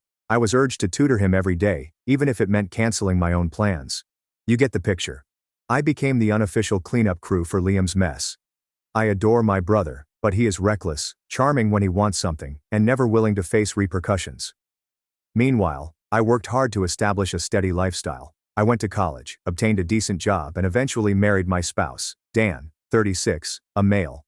Dan is amazing, patient, honest, and really hardworking. He began working for his company more than a decade ago and has worked his way up to management. It's not a large organization, but it is a renowned mid-size company in the technology hardware market. Dan leads a team that handles inventory and logistics for high-end electronic equipment. He takes his profession and the recommendations he makes very seriously.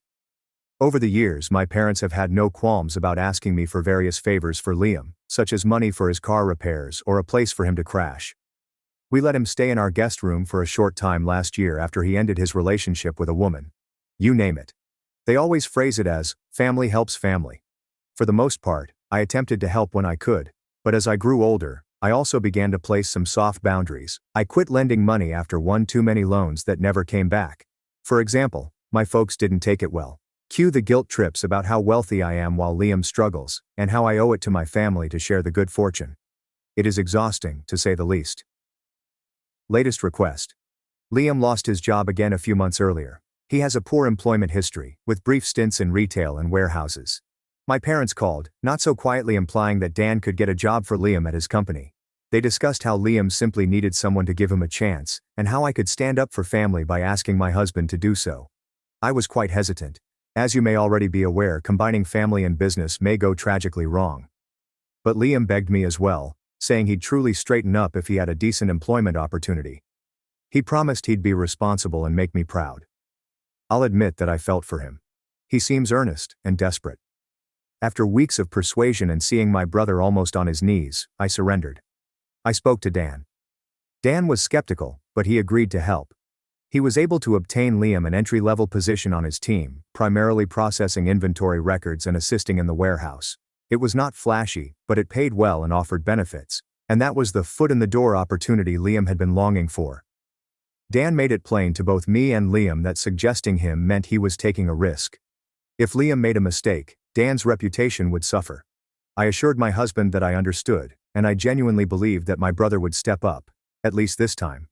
For the first month or so, everything seemed fine. According to what I've heard, Liam arrived on schedule and was still learning the ropes. My husband would give me courteous short updates, such as, "Your brother is doing fine." I breathed a sigh of relief, hoping that this time the risk would pay off. Okay, so much for that. Not long after Liam completed his 3-month probation, all hell broke loose. The night Dan returned home was unusually silent.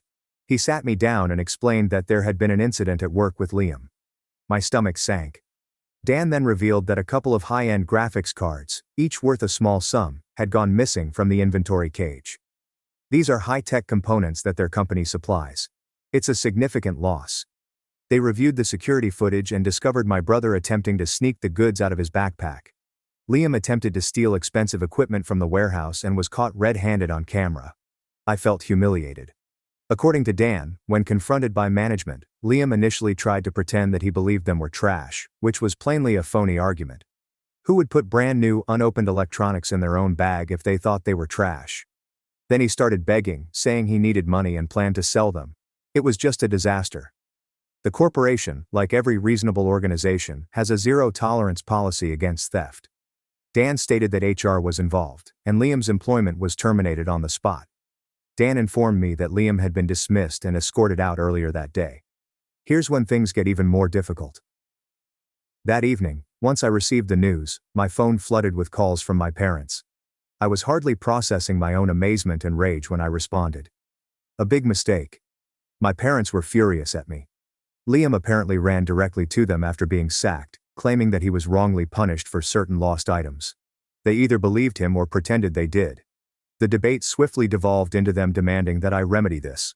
I tried to explain to them that Liam was captured on camera, and that it was entirely his fault. They would not hear it. My father stated something along the lines of, "Your husband should have protected his own family. Who cares about a couple gadgets? Family comes first." I was stunned. I contended that Dan helped by giving him a chance, and it was Liam who squandered it. Mom began crying, telling me that I should persuade Dan to give Liam his job back since he will struggle again, and it will be partly my fault for not guiding him. She genuinely suggested I should have prevented this, as if I was my brother's keeper. I made it clear to them that I would not ask Dan to risk his reputation by rehiring someone who had essentially stolen from the organization. I stated that Liam is an adult and must face with the consequences of his actions. Well, that triggered an explosion. My mother sobbed even harder, saying I was harsh and merciless to my own brother. Dad practically hissed that I was betraying my family for my spouse, and that I needed to remember where my loyalty should be. It turned into a screaming match, with them accusing me of turning my back on my brother. I ended up yelling back that Liam had done this on himself, and I was not going to cover for him. Dad then issued me an ultimatum. Either I convince Dan to rectify this, reinstate my brother, or find him another job in the company, or I shouldn't bother phoning or coming home. He said, "If I don't help my brother in his time of need, I'm not a good daughter or sister." I was flabbergasted. In the heat of the moment, I shouted something along the lines of, "If that's how they feel, then so be it," and hung up. That was a few days ago. I haven't communicated with my parents or Liam since. After I calmed down, I texted my brother, basically telling him I couldn't help him and wondering what he was thinking. He hasn't answered, but he did post a vaguely theatrical message on social media about backstabbers and family that doesn't support you, which I believe is meant at me. Now I am torn. My upbringing instilled in me that family is everything. I'm sorry things have gotten to this point. A part of me wonders if I should have tried harder to reason with Dan or his company, even though there's little possibility they'd rehire a convicted crook. Another part of me is mad with my brother for being so stupid, and at my parents for expecting me to miraculously fix it. My hubby is totally on my side. He claims that Liam will never be able to or should be able to reclaim his work, and that my parents are wrong to place this burden on me. I know he's correct logically, but the guilt and second guessing are eating at me because I essentially aided the entire situation by getting him the position in the first place. Did I set him up for failure? So, Reddit, am I the one who refused to urge my spouse to rehire or ignore my brother's theft? Edit. For clarity, many people are wondering why the company did not file charges. Trust me, I was also bracing for that. Dan advocated for my brother, which is the only reason he is not facing criminal charges. Dan was outraged with Liam, but he persuaded his superiors to simply terminate Liam and not notify the police.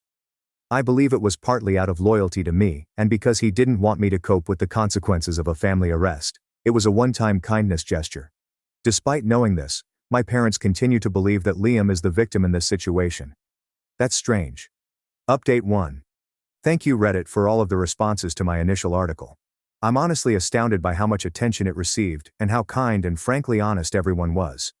It's been a few days since I posted, and I've had time to process things. Reading the comments was eye-opening. Many of you pointed out how absurd it is for my parents to expect me to cover up an actual theft, and that this enabling behavior has most certainly been ongoing for a long time. That truly struck me because it is true. This dynamic did not arise overnight. I was lying awake last night remembering another occurrence from years ago. When Liam was in his late teens, he was caught shoplifting in a mall. Instead of confronting him with the consequences, my parents mediated the situation through the store. They knew the owner, therefore no charges were brought. I begged them to let Liam face the consequences so he might learn. Of course they wouldn't. He received a token penalty at home, including a week of grounding, which was subsequently pushed under the rug.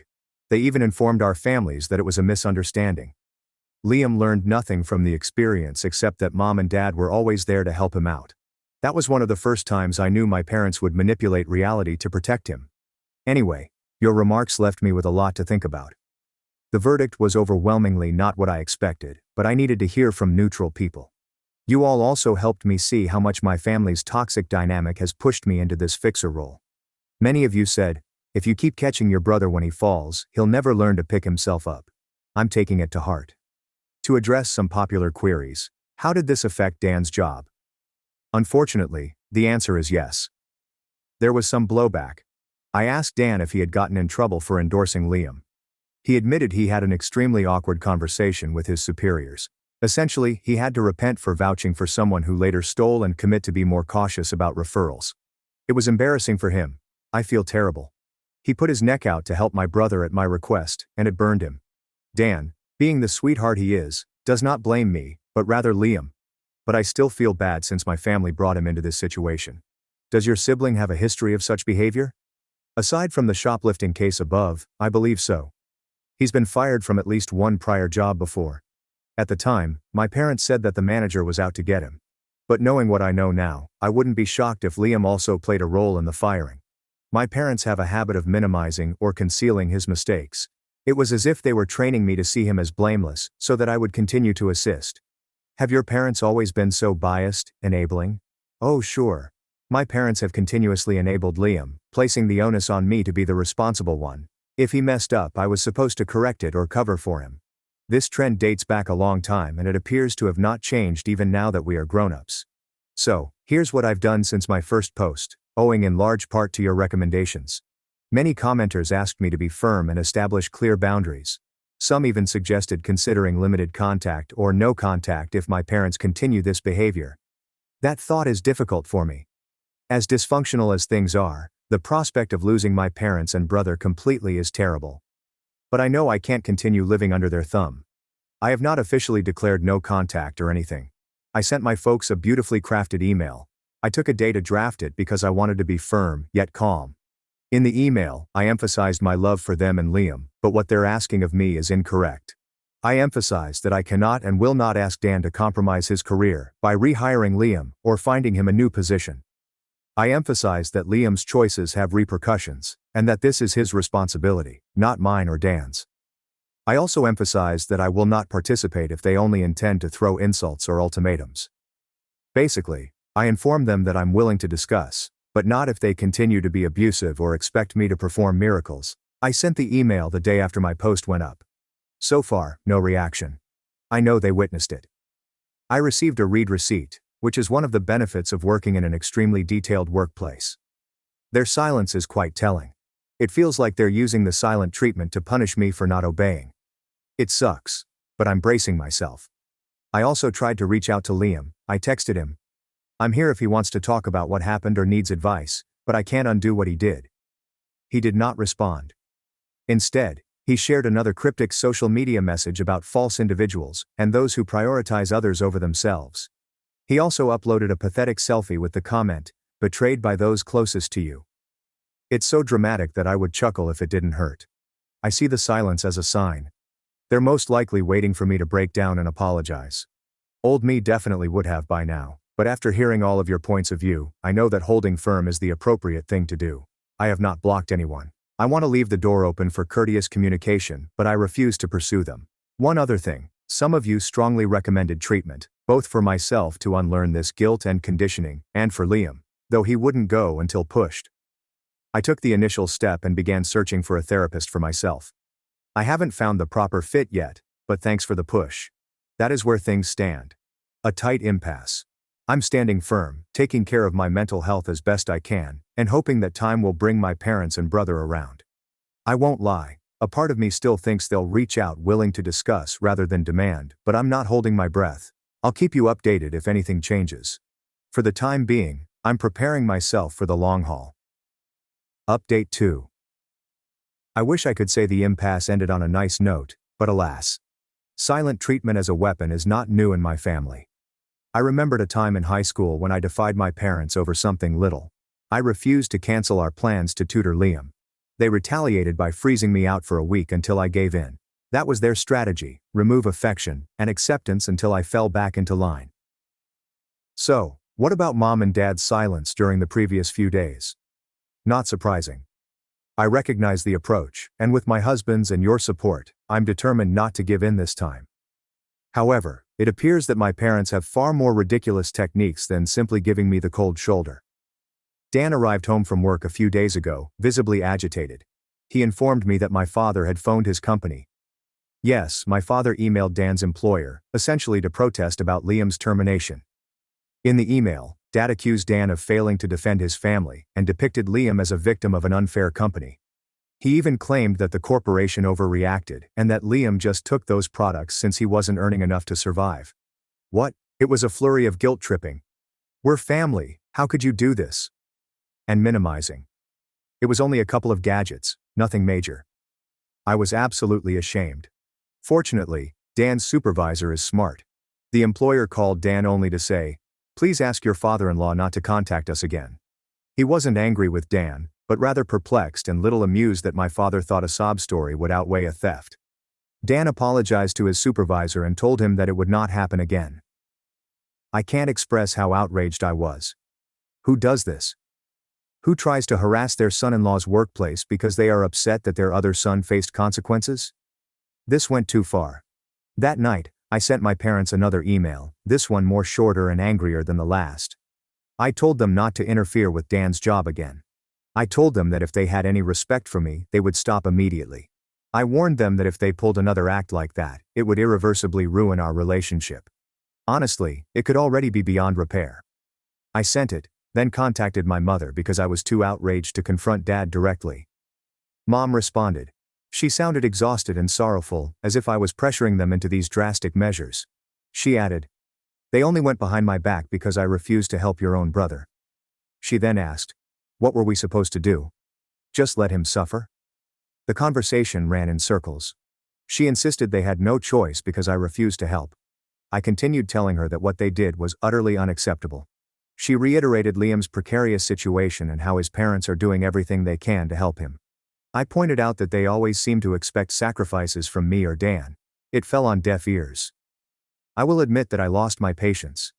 I basically remarked that if they don't realize how messed up everything is, I'm not sure what else to say. So I hung up. We've gone back to silence since that call. No response to my irate email. No follow-ups. Just nothing. The next day, I received a snide text from my brother saying, "He yelled at Mom. Nice. I did not answer. It is irritating. He is letting our parents fight his battles and then seeming smug when I am furious. The lack of self-awareness is staggering. For the time being, my primary focus is on my own household. Dan has been nothing but helpful, and happily, his company considers the situation resolved after attributing it to a wayward family member. We spend our evenings quietly, and he constantly telling me I am doing the right thing. I must have asked him 20 times, "Am I really wrong?" And he would simply hug me and say, "No, you're right." I don't know what happens next. Maybe my parents will keep pretending I don't exist unless I bend. Perhaps another storm is brewing. Honestly, I'm prepared for anything. Update 3. I expected things to quiet down, but instead I got one last emotional roller coaster with my family. My mother has always had a softer touch than Dad. She dislikes open conflict and prefers to act as a mediator or guilt tripper. When I was younger, if I upset Dad, Mom would come to me later and say, "You know your father loves you, he's just disappointed." She would then pressure me to apologize or obey for the sake of the family. She's a quiet enabler, the type who will say, "Please do this for us," making you feel much guiltier than yelling would. A few days after my last update, Mom contacted me directly for the first time since the whole debacle. She left a voicemail stating that she wanted to talk and would come over alone if I agreed. I had mixed sentiments. Mom came over the next evening. Dan stayed home to provide support, but he allowed us privacy by hanging out in the backyard within earshot. When I opened the door and saw my mother standing there, fatigued and teary-eyed, I almost broke down. I hugged her, and we sat in the living room. She began by stating she missed me and regretted that we weren't talking. I told her I missed her, but she quickly eased into the same plea, saying, "This situation with your brother has gotten out of hand," and my father was beside himself with grief. She implored me to rethink assisting Liam, not necessarily getting him his former work back, but perhaps I could ask Dan if he knows of any jobs for Liam, or utilize my contacts elsewhere. Essentially, if I don't bring him back into Dan's firm, can I find him something else? She described it as a compromise. I listened, trying to remain cool. Then I gently but firmly told her, "Mom, I've tried to help Liam so many times. I got him the job, and he lost it because of his own actions. He has to face the consequences and find his own way now." I also expressed how hurt I was that they turned on me and Dan, especially with the work email stunt. Mom was in tears the entire time. She kept adding, "You don't understand how difficult it is for us. He's our son, and we can't just let him fail." I responded that I understand they love him, but protecting him from consequences just hurts all of us. I even applied some of the advice I received from you people about how protecting someone from failure ensures they never learn. She did not raise her voice or yell at me, she just grieved silently and said, "I'm so sorry it's come to this. I wish you could find it in your heart to forgive him and help him." That completely crushed my heart. I also started crying. I responded, "I don't want our family torn apart either, but I can't be the one to fix this. Not this time." For a moment, we simply held hands and cried together. I hope she now understands.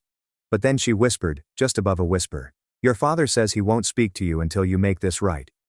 I have no idea what to do. Then she inquired, "Is Dan really not willing to give him another chance? Just one more. Maybe in a different department?" That's when I realized she still hadn't understood what I was saying. All she could think about was me finding a magical solution for Liam. I shook my head and said, "No, Mom. Dan can't and won't do that. It's not about willingness. It's just not possible or fair. Liam burned that bridge." I reminded her that Dan had already gone to bat to avoid legal ramifications. If things had gone differently, Liam might have a criminal record. She nodded, but I doubt it sank in. Mom finally stated softly, "If you won't help at all, I don't know how to convince your father. He feels like you've turned your back on us." I was exhausted and choked up at this point. I corrected myself. "I'm sorry he feels that way, but I have to look out for my own family and myself too. I can't do what he wants." She looked at me for a long time and said, "We love you. I hope you'll reconsider." I led her to the door. We hugged again, both still crying. I told her I adored them and that my door was always open if they wanted to talk, as long as it wasn't about me repairing Liam's life. She nodded, but made no promises, and then departed. That was the last time I saw my mother in person.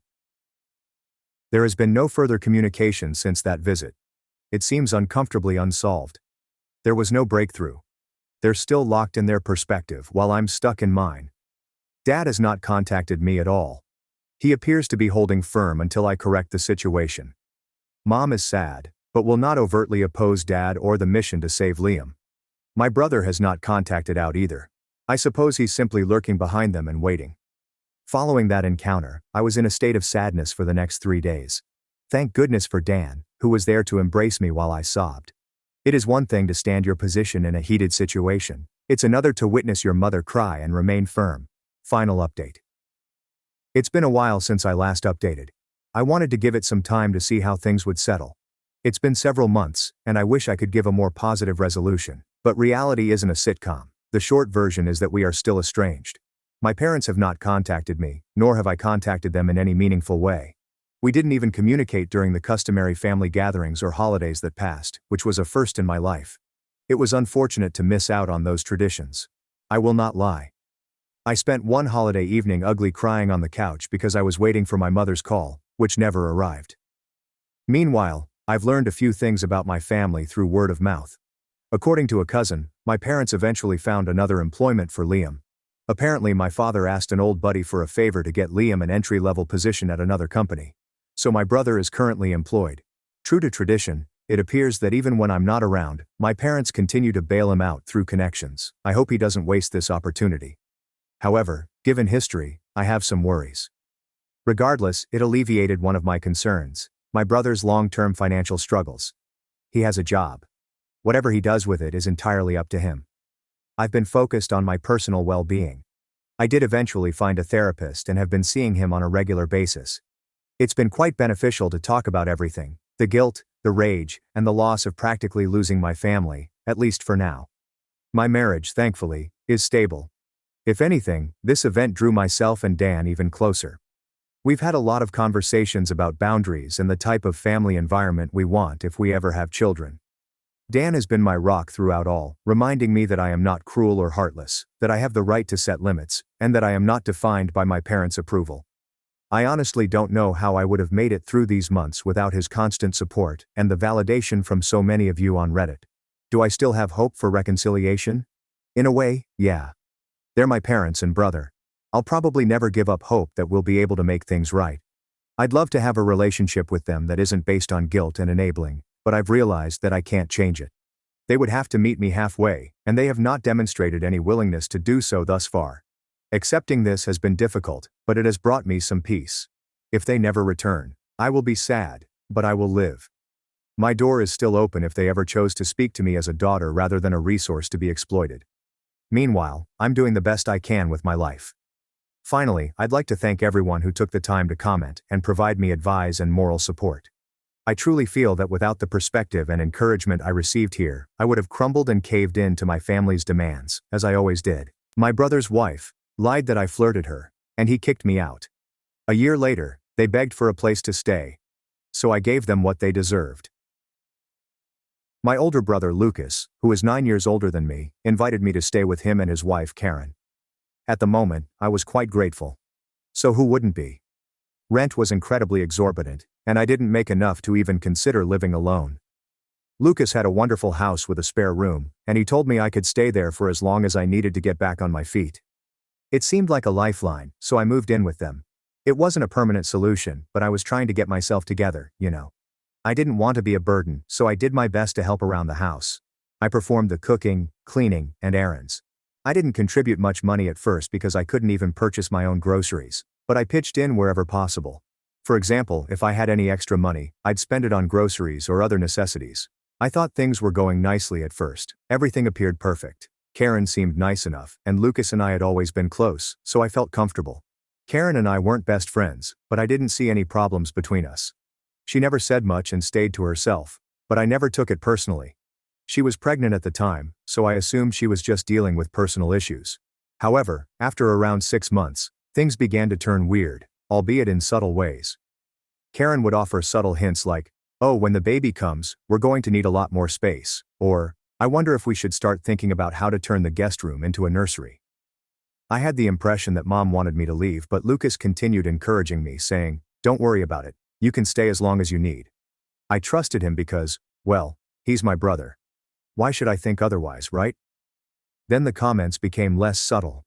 Karen began moaning more openly, saying things like, "It's going to be really hard having a newborn and a third person in the house. I wasn't trying to overstay my welcome, but I also didn't have somewhere else to go just now. I had finally found a solid job by this point, but I didn't have enough money saved to just pack my bags and leave right away." Things changed dramatically one day. It's as fresh in my mind as it was yesterday. Karen was seated in the living room, and I was in the kitchen cleaning up from supper. Lucas wasn't home yet, and Karen simply started talking to me out of nowhere.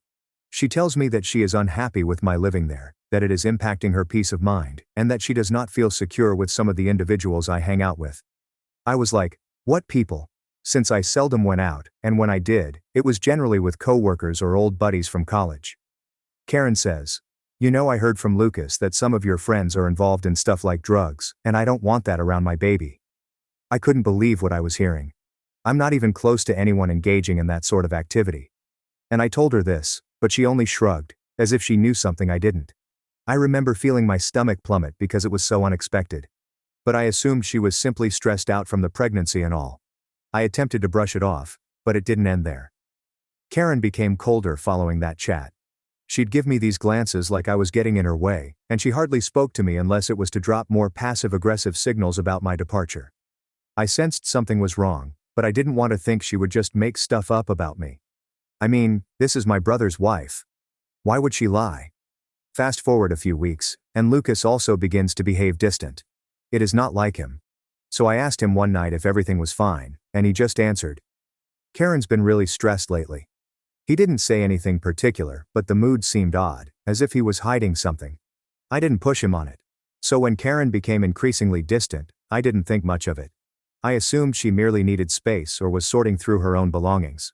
But then she started making these tiny comments, which in retrospect were obviously intended to push me out without saying it straight.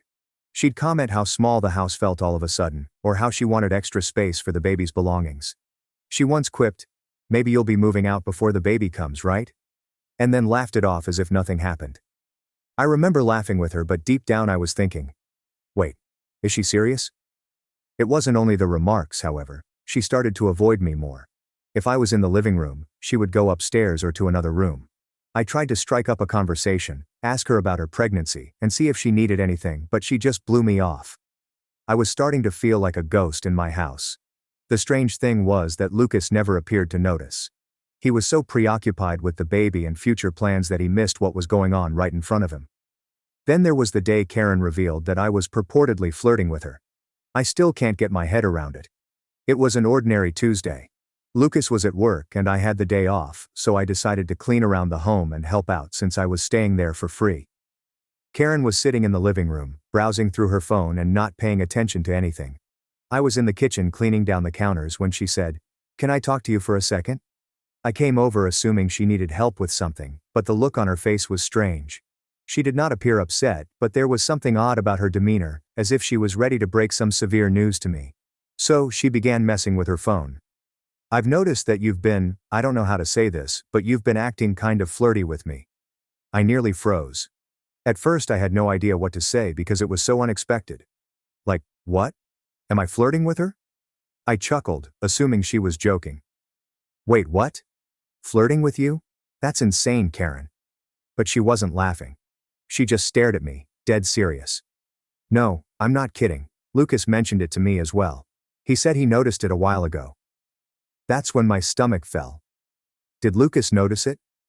What the hell was she talking about? I had never, and I mean never, thought of Karen in that way. She was my brother's wife, for crying out loud. The idea of flirting with her seemed absurd. "Karen, I don't know what you're talking about," I answered, trying to remain cool. I wouldn't. That's not." But she interrupted me. "Look, I'm just telling you what I feel, and honestly, it's making me uncomfortable. I don't think it's a good idea for you to be here anymore, especially with the baby coming." I felt as if the room was spinning. I wasn't sure how to answer.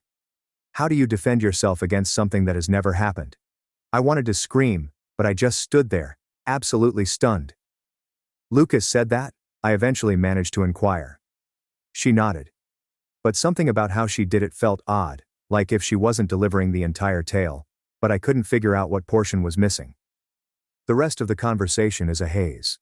Karen kept saying it wasn't personal and was only for the family's safety, but all I heard was that she wanted me gone. The whole flirting thing was bullshit, but I couldn't prove it. The fact that she stated Lucas also observed it hurt the most. My own brother assumed I was hitting on his wife. It did not make any sense.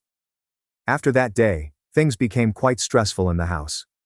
Karen stopped talking to me entirely, and Lucas pretended everything was fine, but I could see he sensed something was wrong. I tried to talk to him about it one night, but he dismissed me saying, "Karen's been really stressed with the pregnancy. Don't take it personally. Don't take this personally." How could I not take it personally when his wife accused me of something ridiculous? It grew worse when Karen began informing Lucas that I was linked with horrible individuals. She told him that some of my friends used drugs, and she didn't want me around the baby if I was bringing that kind of influence into their home. I barely had any pals over. I didn't have a social life because I was working and saving money to move out. But Karen had convinced Lucas that I was hanging around with shady characters. I'm not sure if Lucas believed her or didn't want to deal with the drama, but he began acting strangely around me as well. He'd come home from work and barely speak to me, like if I weren't even there. Karen had clearly gotten into his psyche, but whenever I tried to bring it up, he shut me down. "Just give Karen some space," he said. "She's going through a lot right now." It made no difference what I said. Karen had already made her decision, and she was doing everything she could to force me out. Worst of all, she was using my brother to do it. It was like seeing someone build a case against you for something you did not do, and you are powerless to stop it. By this point, I realized I couldn't stay for much longer. I had already started looking for apartments, but the rent prices made it difficult. I didn't have many options, and I didn't want to wind up on the streets. I was trying so hard to be patient and not rock the boat. But deep down, I knew Karen would eventually make her final move. And when she did, I wasn't sure whether Lucas would support me or agree with her. So it eventually occurred.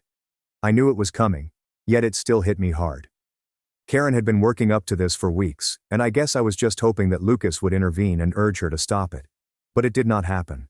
I had just returned home from after another hard day at my new job, and all I wanted to do was relax for a while. When I walked through the door, everything seemed peaceful. It's actually too quiet.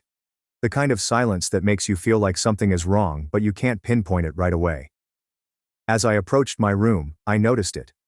All of my belongings, clothes, books, and other odd items, were packed in boxes and bags and sat in the hallway like trash waiting to be removed. I paused in my tracks. My heart began racing.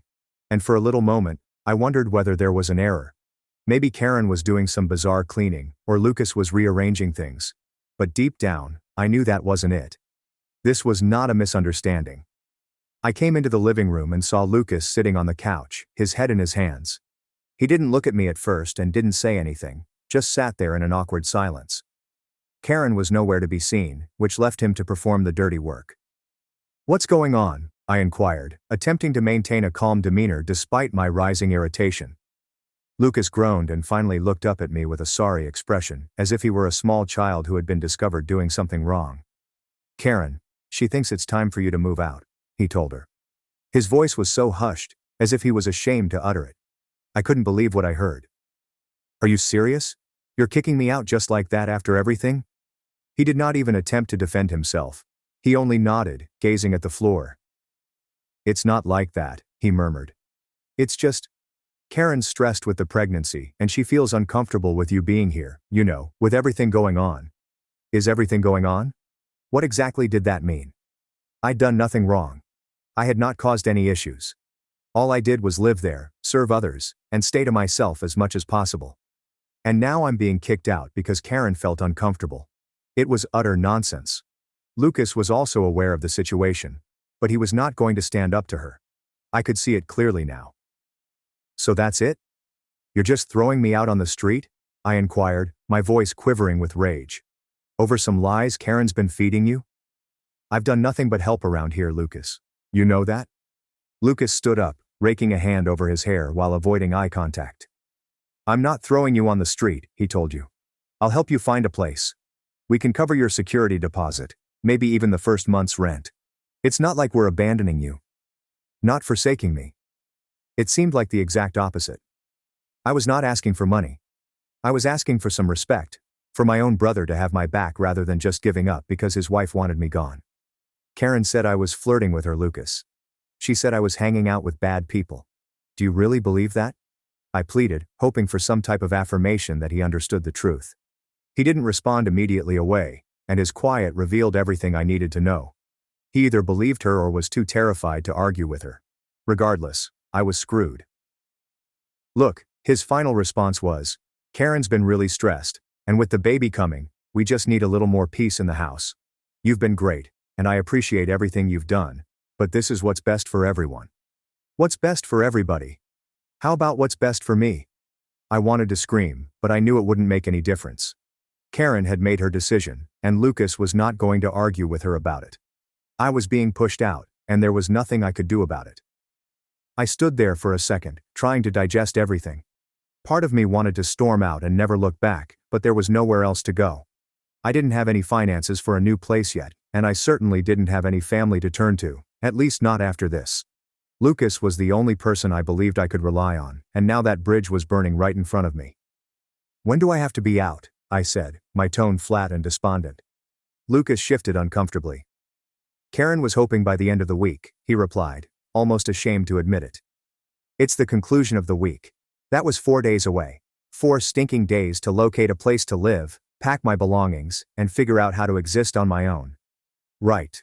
I mumbled while shaking my head. Thanks for the heads up, I guess. I turned around and returned to the hallway, where all of my belongings were stacked up.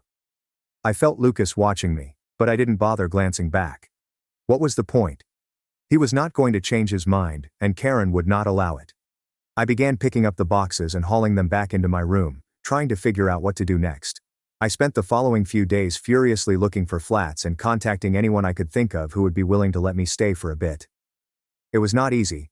Rent was costly, and I hadn't saved enough money yet to afford anything worthwhile. I kept hoping Lucas would come to his senses. Perhaps he'd talk to Karen and understand how unfair the entire situation was. But every time I saw them together, it was evident that wasn't the case. Karen avoided me entirely, scarcely recognizing my existence. Lucas was acting as if everything was absolutely normal. By Friday, I still had not found a place. I was packing up the rest of my belongings into boxes, trying not to cry, when Lucas knocked on the door.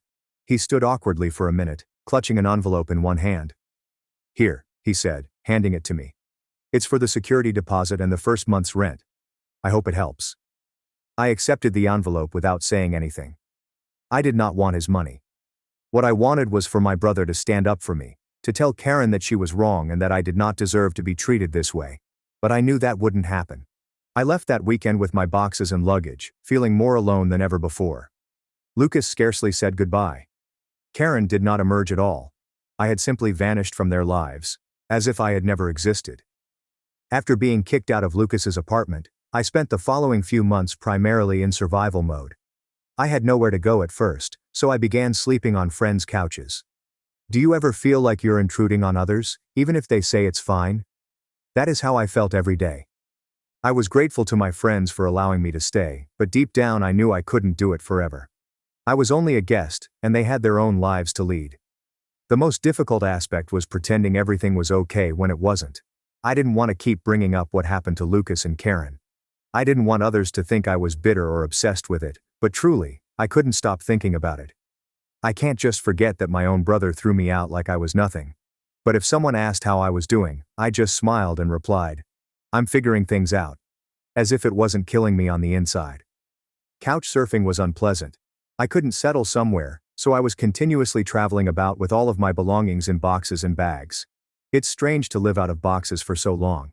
You feel like you're constantly on the verge of being tossed out. Every time I left for work, I packed everything just in case. It's as if I didn't believe I'd be welcome back.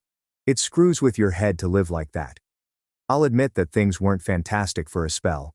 My job was satisfactory, but it did not provide enough income for me to purchase my own home straight away. I was trying to save, but you know how things go.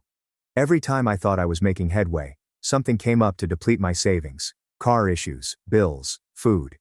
It felt like I was stranded, treading water while trying not to drown. I considered calling Lucas a few times and asking for help, but then I remembered how things ended and how easy he let Karen push me away. I couldn't return to him. I couldn't return to them. The fact that he never followed up with me after I left told it all. I was no longer significant to him. Karen saw me as simply another problem to address. It's funny though. You'd think being thrown out by my own family would have shattered me. But it really strengthened my resolve. I decided I wouldn't rely on anyone else anymore. I was tired of individuals failing to meet my expectations. I'd had enough of feeling like I owed anyone anything just to have a place to live. If I was going to get back on my feet, I was going to do it alone. So I started working harder, putting in extra hours at my job whenever I could. I cut back on everything. There was no need for new clothes, a night out, or anything else. It was difficult, but after a few months, I had saved enough money to finally acquire my own house. It wasn't glamorous, just a little one-room studio apartment on the outskirts of town, but it was mine. No more hopping from place to another. I will no longer rely on anyone else. I finally had a place of my own, and it felt like a weight had been lifted off my shoulders. I remember the first night in my new flat. I didn't have much, only a mattress on the floor and a few boxes of belongings. But it felt like liberation. It was quiet. And for the first time in what seemed like an eternity, I didn't have to worry about being kicked out. I didn't have to walk on eggshells or tiptoe around anyone's emotions. It was only me, and that was plenty. Even though I was proud of myself for getting back on my feet, it did not alleviate the pain. I was still thinking about Lucas and Karen all the time. I thought about how easy they threw me out when they no longer needed me. How Karen's lies about me flirting with her and hanging out with dodgy people persuaded Lucas to kick me out without giving me a chance to defend myself. Even though I was improving, it still stung. What made things worse was that no one in my family reached out. Not my parents, nor my other siblings. It was as if I did not exist anymore. I believe Lucas gave everyone his version of the story, and I wasn't part of the image they were interested in. My parents were always concerned with keeping the peace, and I'm sure they believed it would be easier to let Lucas and Karen do whatever they wanted, rather than confront them about what had happened. But it still hurts, you know. It felt as if I had been wiped from their lives in that moment. I concentrated on moving forward, however. I didn't have time to sit around and feel sorry for myself. I had bills to pay, and the rent wouldn't pay itself. So I kept working and grinding, and things gradually improved. I received a promotion at work, which benefited my finances. I started decorating my small apartment to make it feel like home.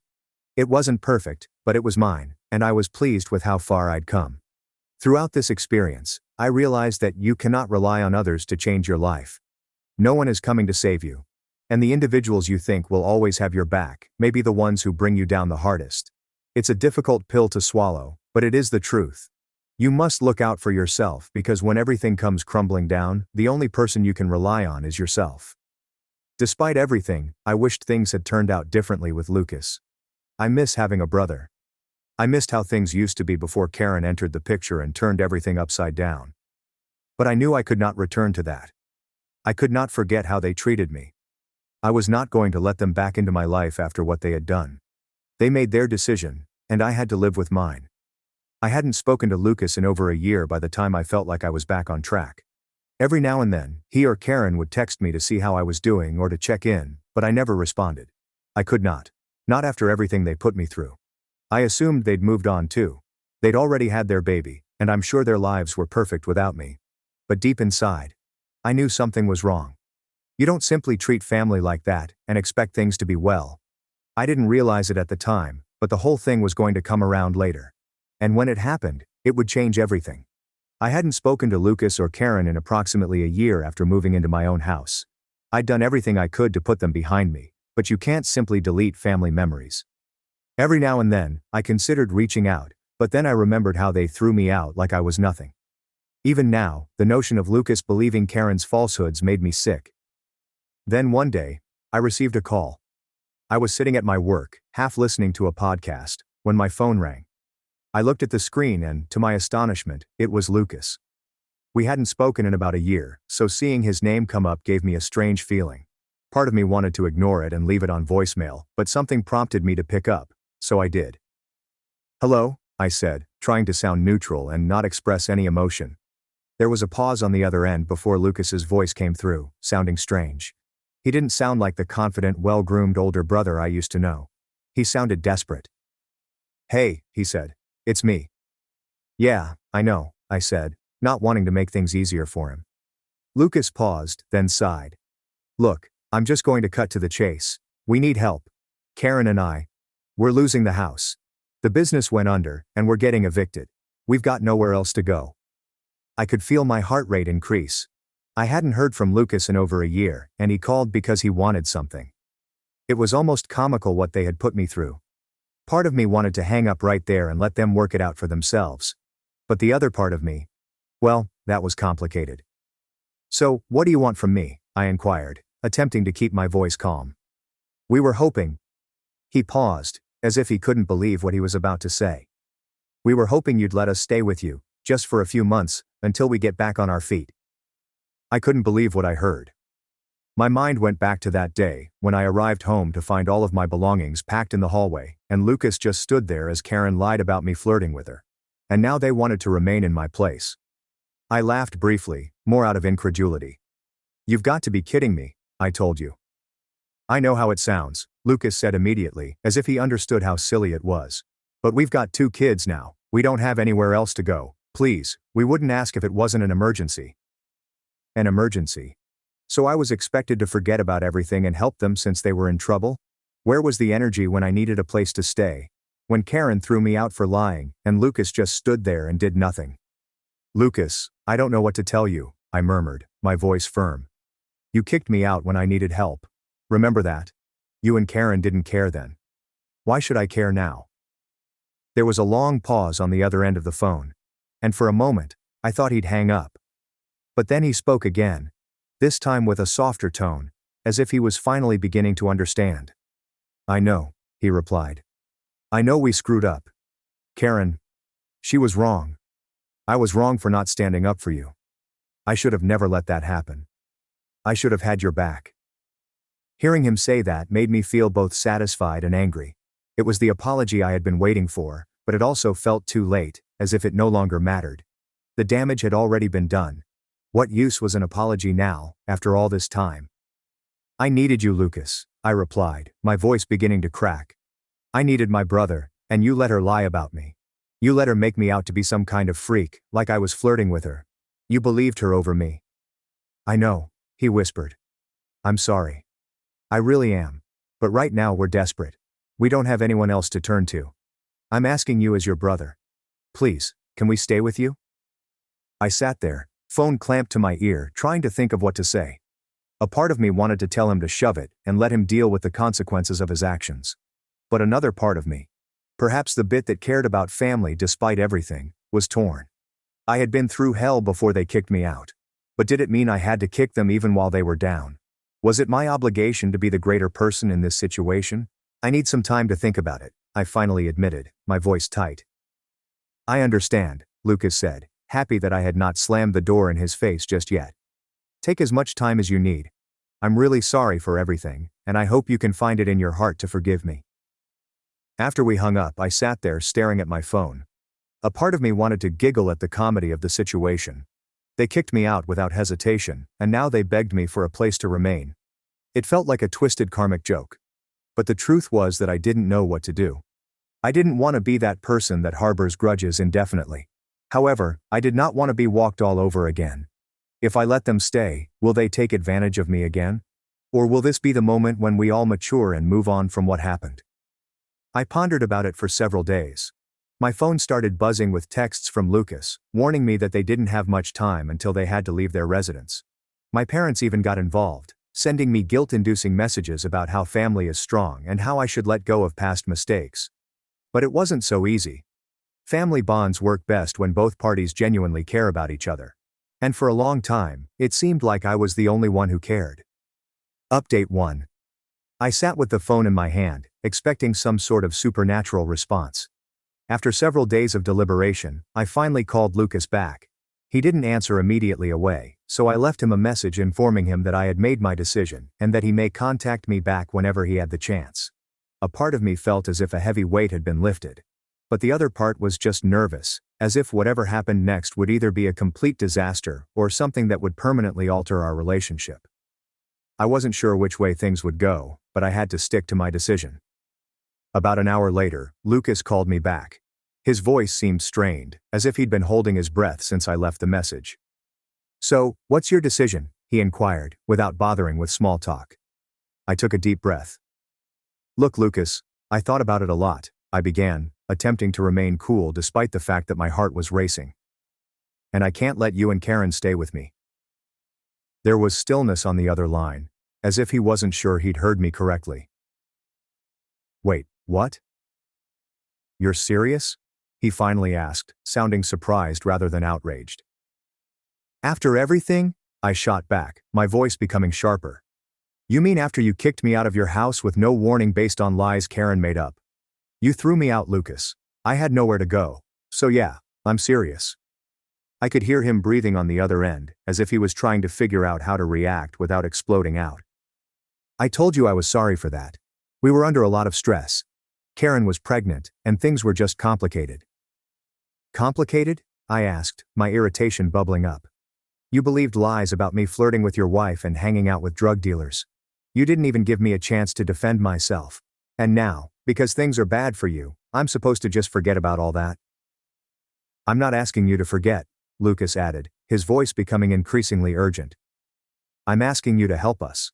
We've got kids now. This isn't just about me or Karen. We're your family. I felt a tinge of shame, but I wasn't about to back down. Not after what I'd gone through. Family?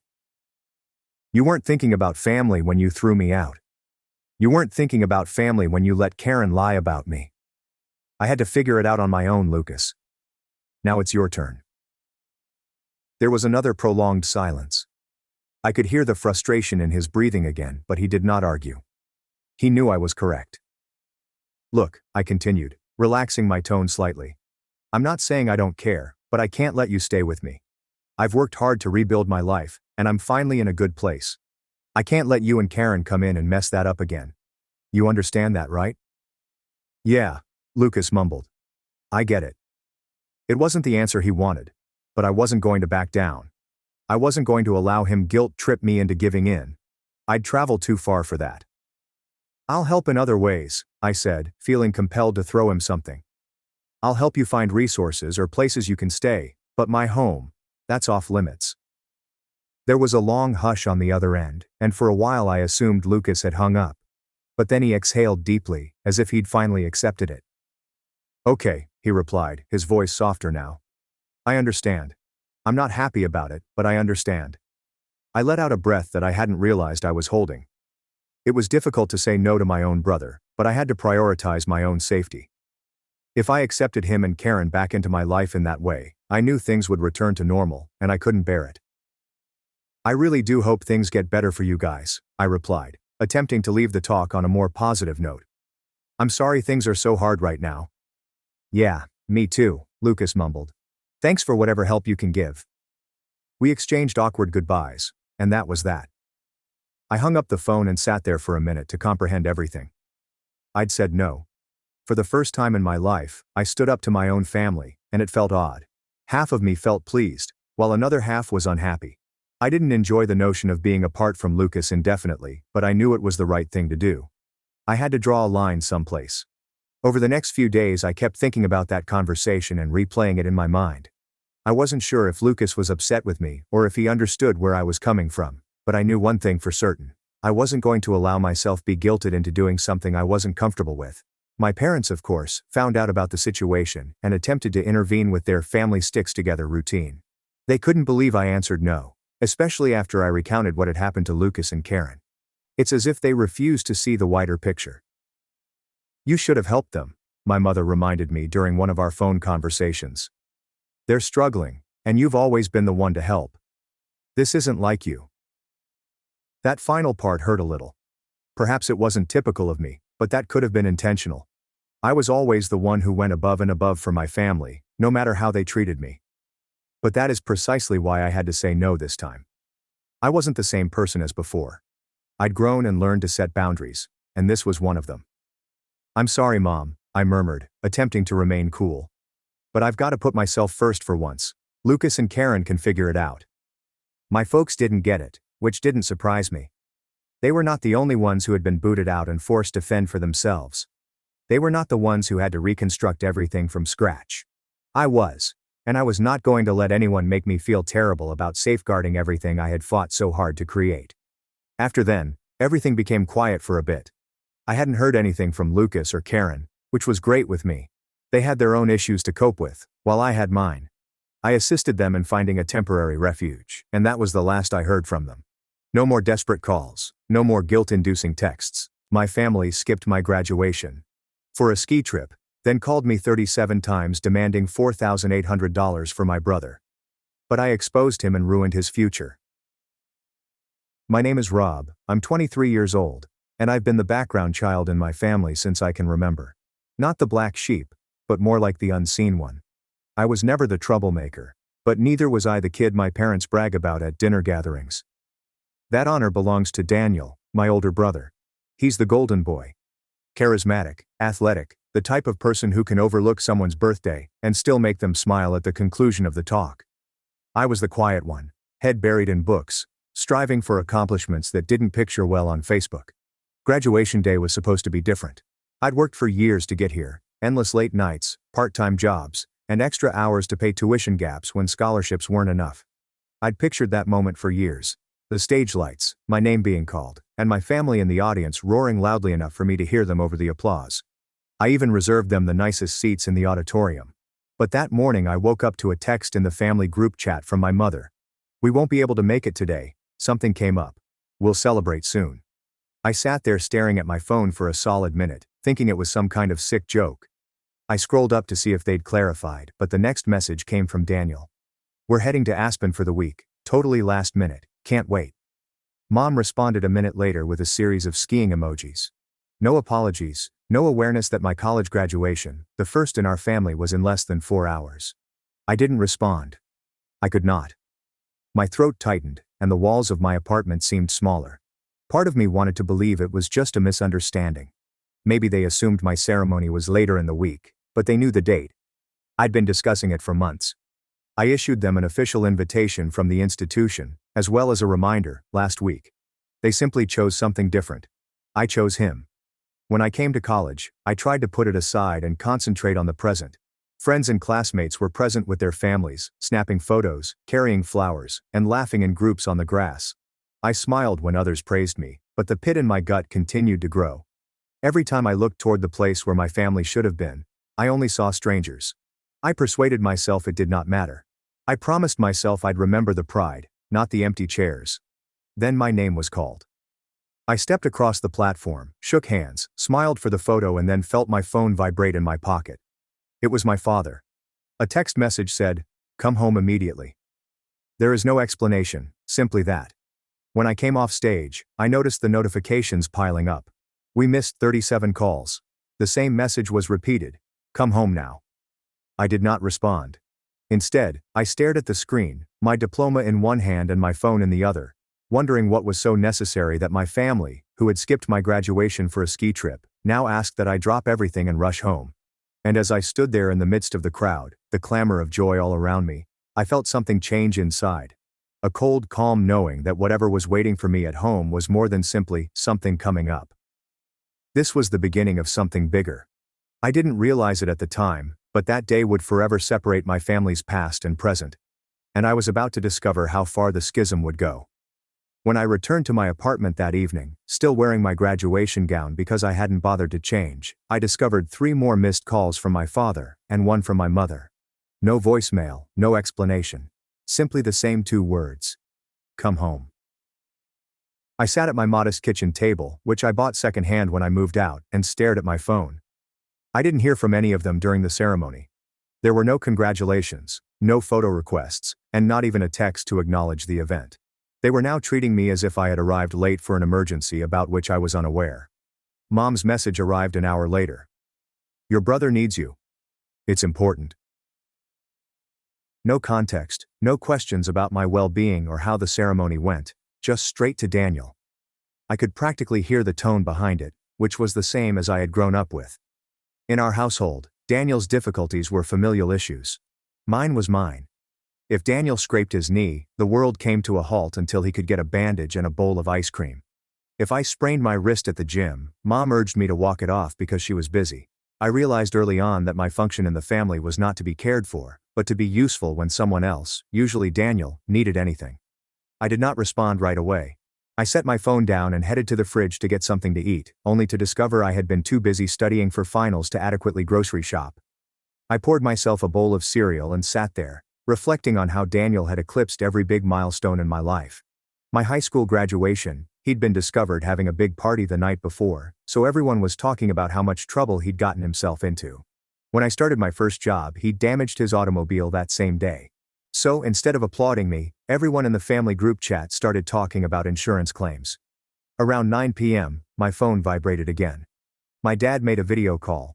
Against my better judgment, I responded. Dad's face filled the screen, his look tense and impatient. Rob, finally, we've been calling you all day.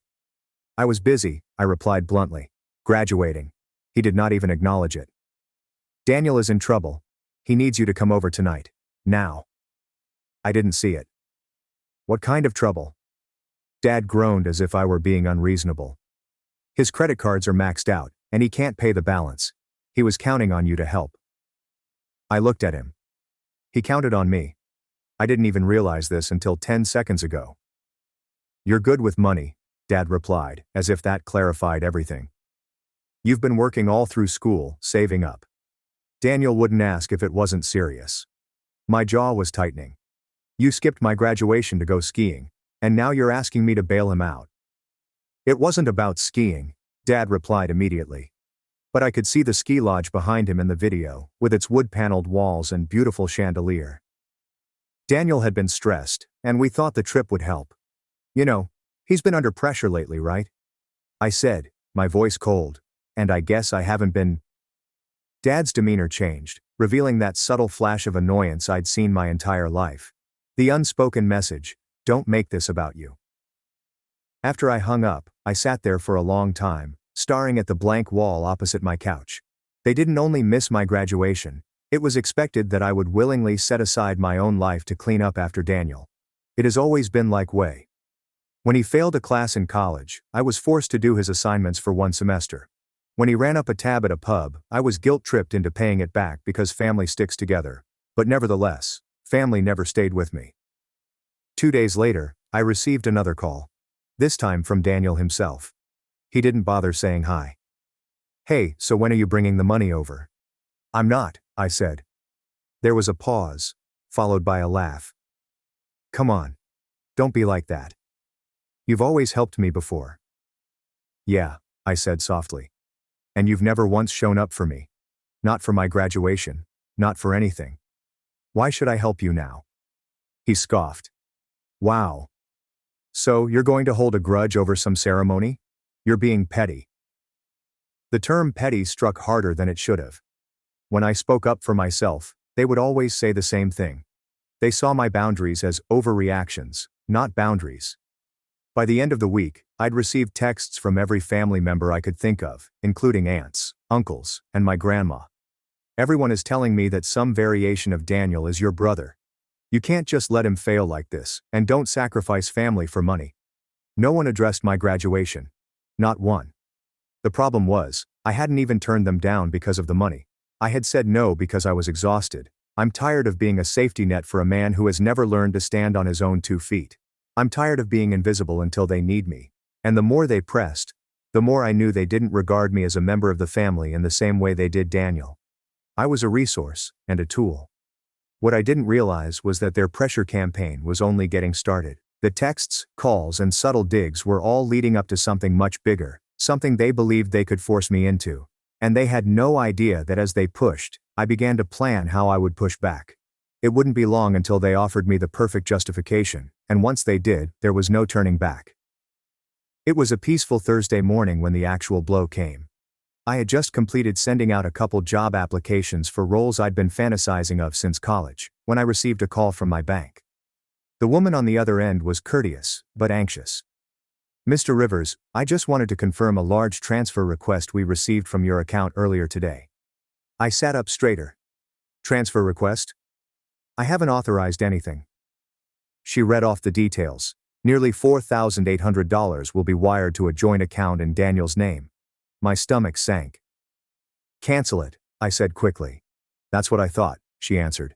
It was initiated online from an IP address registered at your parents' home. I didn't need a detective to put things together. My parents kept my old banking login from when I was in high school, and they insisted on keeping a check on things to ensure I didn't overspend. I had never updated the password since I trusted them not to use it without my permission. I suppose that faith was misplaced. I hung up the phone shaking, not from anger, but from the calm, bone-deep understanding that they had crossed a line I couldn't ignore. This was not a request for help. This was not even a guilt trip. This was stealing, pure and simple. And it wasn't just about the money. It was about how they felt entitled to take from me without asking, because in their opinion, it wasn't my mine to begin with. Before I could decide what to do next, my phone rang again. This time, Daniel texted, "Thanks for covering it, man. I'll repay you when I can." A winking emoji followed, as if it were a friendly joke between brothers. I didn't respond. My hands were too tight around the phone, white knuckles. I recalled every instance in which they had made me feel insignificant. Every time my accomplishments were overlooked. Every time I was told to be the bigger person, whereas Daniel got away with anything. It was evident that they didn't expect me to just pick up the pieces when he made a mistake. They felt I owed it to him. I called my mother. She responded cheerfully, as if nothing were wrong. "Rob, we were just talking about you. You should come by this weekend." "Did you authorize a transfer from my account?" I inquired, my tone colder than intended. There was a pause. Not the pause of someone perplexed, but the pause of someone deciding what reason to offer. "Oh, sweetheart, we knew you'd help your brother. He's in a tight spot, and we didn't want to bother you with the details while you were busy with school things." "You stole from me," I replied. Her tone sharpened immediately. "Don't be dramatic. We're family. It's not stealing when it's for someone you love." Something inside of me moved when I heard those words. For years, I allowed that perverted definition of love define how I was treated. But it struck me at that very time. Their idea of love was simply a term they used to justify taking anything they desired from me. I hung up before she could continue. The silence in my flat felt piercing, like if it had edges. My diploma was still lying against the wall where I had left it after graduation, unframed and unopened. As I glanced at it, I understood it was more than simply a piece of paper. It was proof that I had created something for myself despite them. Despite being repeatedly disregarded, and despite being treated as a backup plan for their beloved kid. That night, I updated all of my passwords, including bank accounts and email. And as I did, I reflected about the 37 missed calls on graduation day, how they had made my milestone about Daniel's ski trip, and their entitled notion that my hard-earned money was theirs to take. They'd taken the opening shot. They made it plain that they would not respect any boundaries I placed, and I had a feeling they expected me to rage quietly before forgiving them as usual. They were mistaken because this time, they didn't only injure me. They'd given me a cause, the ideal reason to finally cease playing the character they'd assigned me. And, in the coming days, that rationale would serve as fuel for something unexpected. What I didn't realize was how far they were willing to push me before I acted. But I was going to find out. The next few weeks were like navigating through thick fog. I went through the motions, sending out job applications and attending a few interviews. But my mind was elsewhere. Every time I opened my banking app, I expected to see something more missing. I kept my phone on mute because I couldn't handle the incessant buzzing from family members, each with their own gentle reminder to let things go for the sake of family harmony. The story they were promoting was expected. Daniel was stressed. Daniel was suffering. Daniel did not aim to cause any harm. I was the chilly one for causing a fuss about it. The robbery had been reframed as a misunderstanding, and my resistance to give in was fueled by a grudge. It was surreal. I wanted to shout every time someone told me I was acting unfairly, but I didn't. I did not give them the satisfaction of hearing my frustration. Instead, I pulled back. I stopped attending Sunday dinners. I stopped answering phone calls unless they were from numbers I didn't recognize, in which case it was a job offer. I stopped checking the family group chat completely. When I eventually opened it one night out of morbid curiosity, I discovered a series of images from the ski trip. Daniel poses with his friends, holding champagne. There were laughing emojis and statements about enjoying life to the fullest. My graduation? Not a single photograph. Not one word. That hit harder than I'd like to admit. For years I tried to convince myself that if I worked hard enough and accomplished enough, they would perceive me differently, that they'd be as proud as they were of Daniel. But the truth was right in front of me. I could cure a sickness, but they'd still make it about him. My finances were tight right now. Graduation had already drained the majority of my savings, application fees, rent, and basic living expenses. And while the bank had reversed the transfer before it went through, there were still processing costs and a hold on my account for several days. I had to get by with what I had left. I skipped more meals than I cared to confess. My apartment felt colder and emptier. It was the first time in years that I felt completely alone. Not only are you alone, but you also lack the illusion of being supported. What is the worst part? My degree should have led to opportunities, but without any actual connections or family support, I was simply another resume in a pile. Every rejection letter was a reminder that I was now on my own, that if I fell, no one would catch me. Unless catching me implied stealing something from me. But here's the deal. In that silence, that isolation, a part of me began to awaken. I started keeping a tiny notepad beside my bed, recording everything that had happened since graduation. Every call, text, and manipulation. I began to reflect on the past, noting down instances that I had previously dismissed. When I read it all together, it was like watching a slow-moving train wreck. Patterns that I had previously ignored were now clear. I wasn't sure what I was going to do with it, but I knew I wasn't going to react on instinct anymore. I would not yell, I would not plead, I wouldn't try to persuade them to my side. That had never worked, and it never will. Instead, I planned to wait and watch while they continued to reveal me who they were. And when the time came, I'd have more than simply the determination to defend myself. I would have a plan. The thing was, they hadn't finished with me yet. And before I could put that plan into action, they were going to drive me further than I'd ever imagined. Far enough that I'd be forced to act. At first, the transformation was barely perceptible. I got a part-time research assistant position at a local firm. It didn't pay much, but it offered me enough money to cover rent without depleting my savings. More significantly, it was a foot in the door, a place where my abilities were valued and my work was not always overshadowed by someone else's appeal. My supervisor, Karen, complimented my report writing talents in front of the entire team, and I had no idea how to respond. I wasn't used to receiving public recognition that wasn't immediately followed by a "but Daniel" statement. Nobody compared me to a golden boy. Nobody discounted what I had done. I showed up, worked hard, and people noticed. It was odd and intoxicating in its own subtle way. Within 2 months, the part-time job had become full-time. I was now earning enough to not only cover my expenditures, but also to begin rebuilding my savings. I updated my wardrobe with a few professional outfits. I began eating better, getting back in shape, and even joined a co-worker for early morning runs in the park. For the first time in a long time, I awoke each day feeling like my life was genuinely moving forward, without my family's permission or involvement at all. The social transformation occurred next. Derek, one of my co-workers, invited me to a young professional networking event. I almost did not go. The concept of networking made me think of phony grins and shallow chats. But I went anyhow, and to my amazement, I met people who were genuinely interested in what I did and the goals I was pursuing. In the following weeks, I made relationships, exchanged contact information, and even began attending industry mixers. It wasn't an overnight success, but it was consistent, clear growth. And the best part? My family had no idea. I did not make a post about it. I did not send updates. I learned to enjoy the solitude. Every accomplishment seemed like a card I was holding face down on the table, waiting for the ideal moment to turn it over. Financially, I began to pull ahead.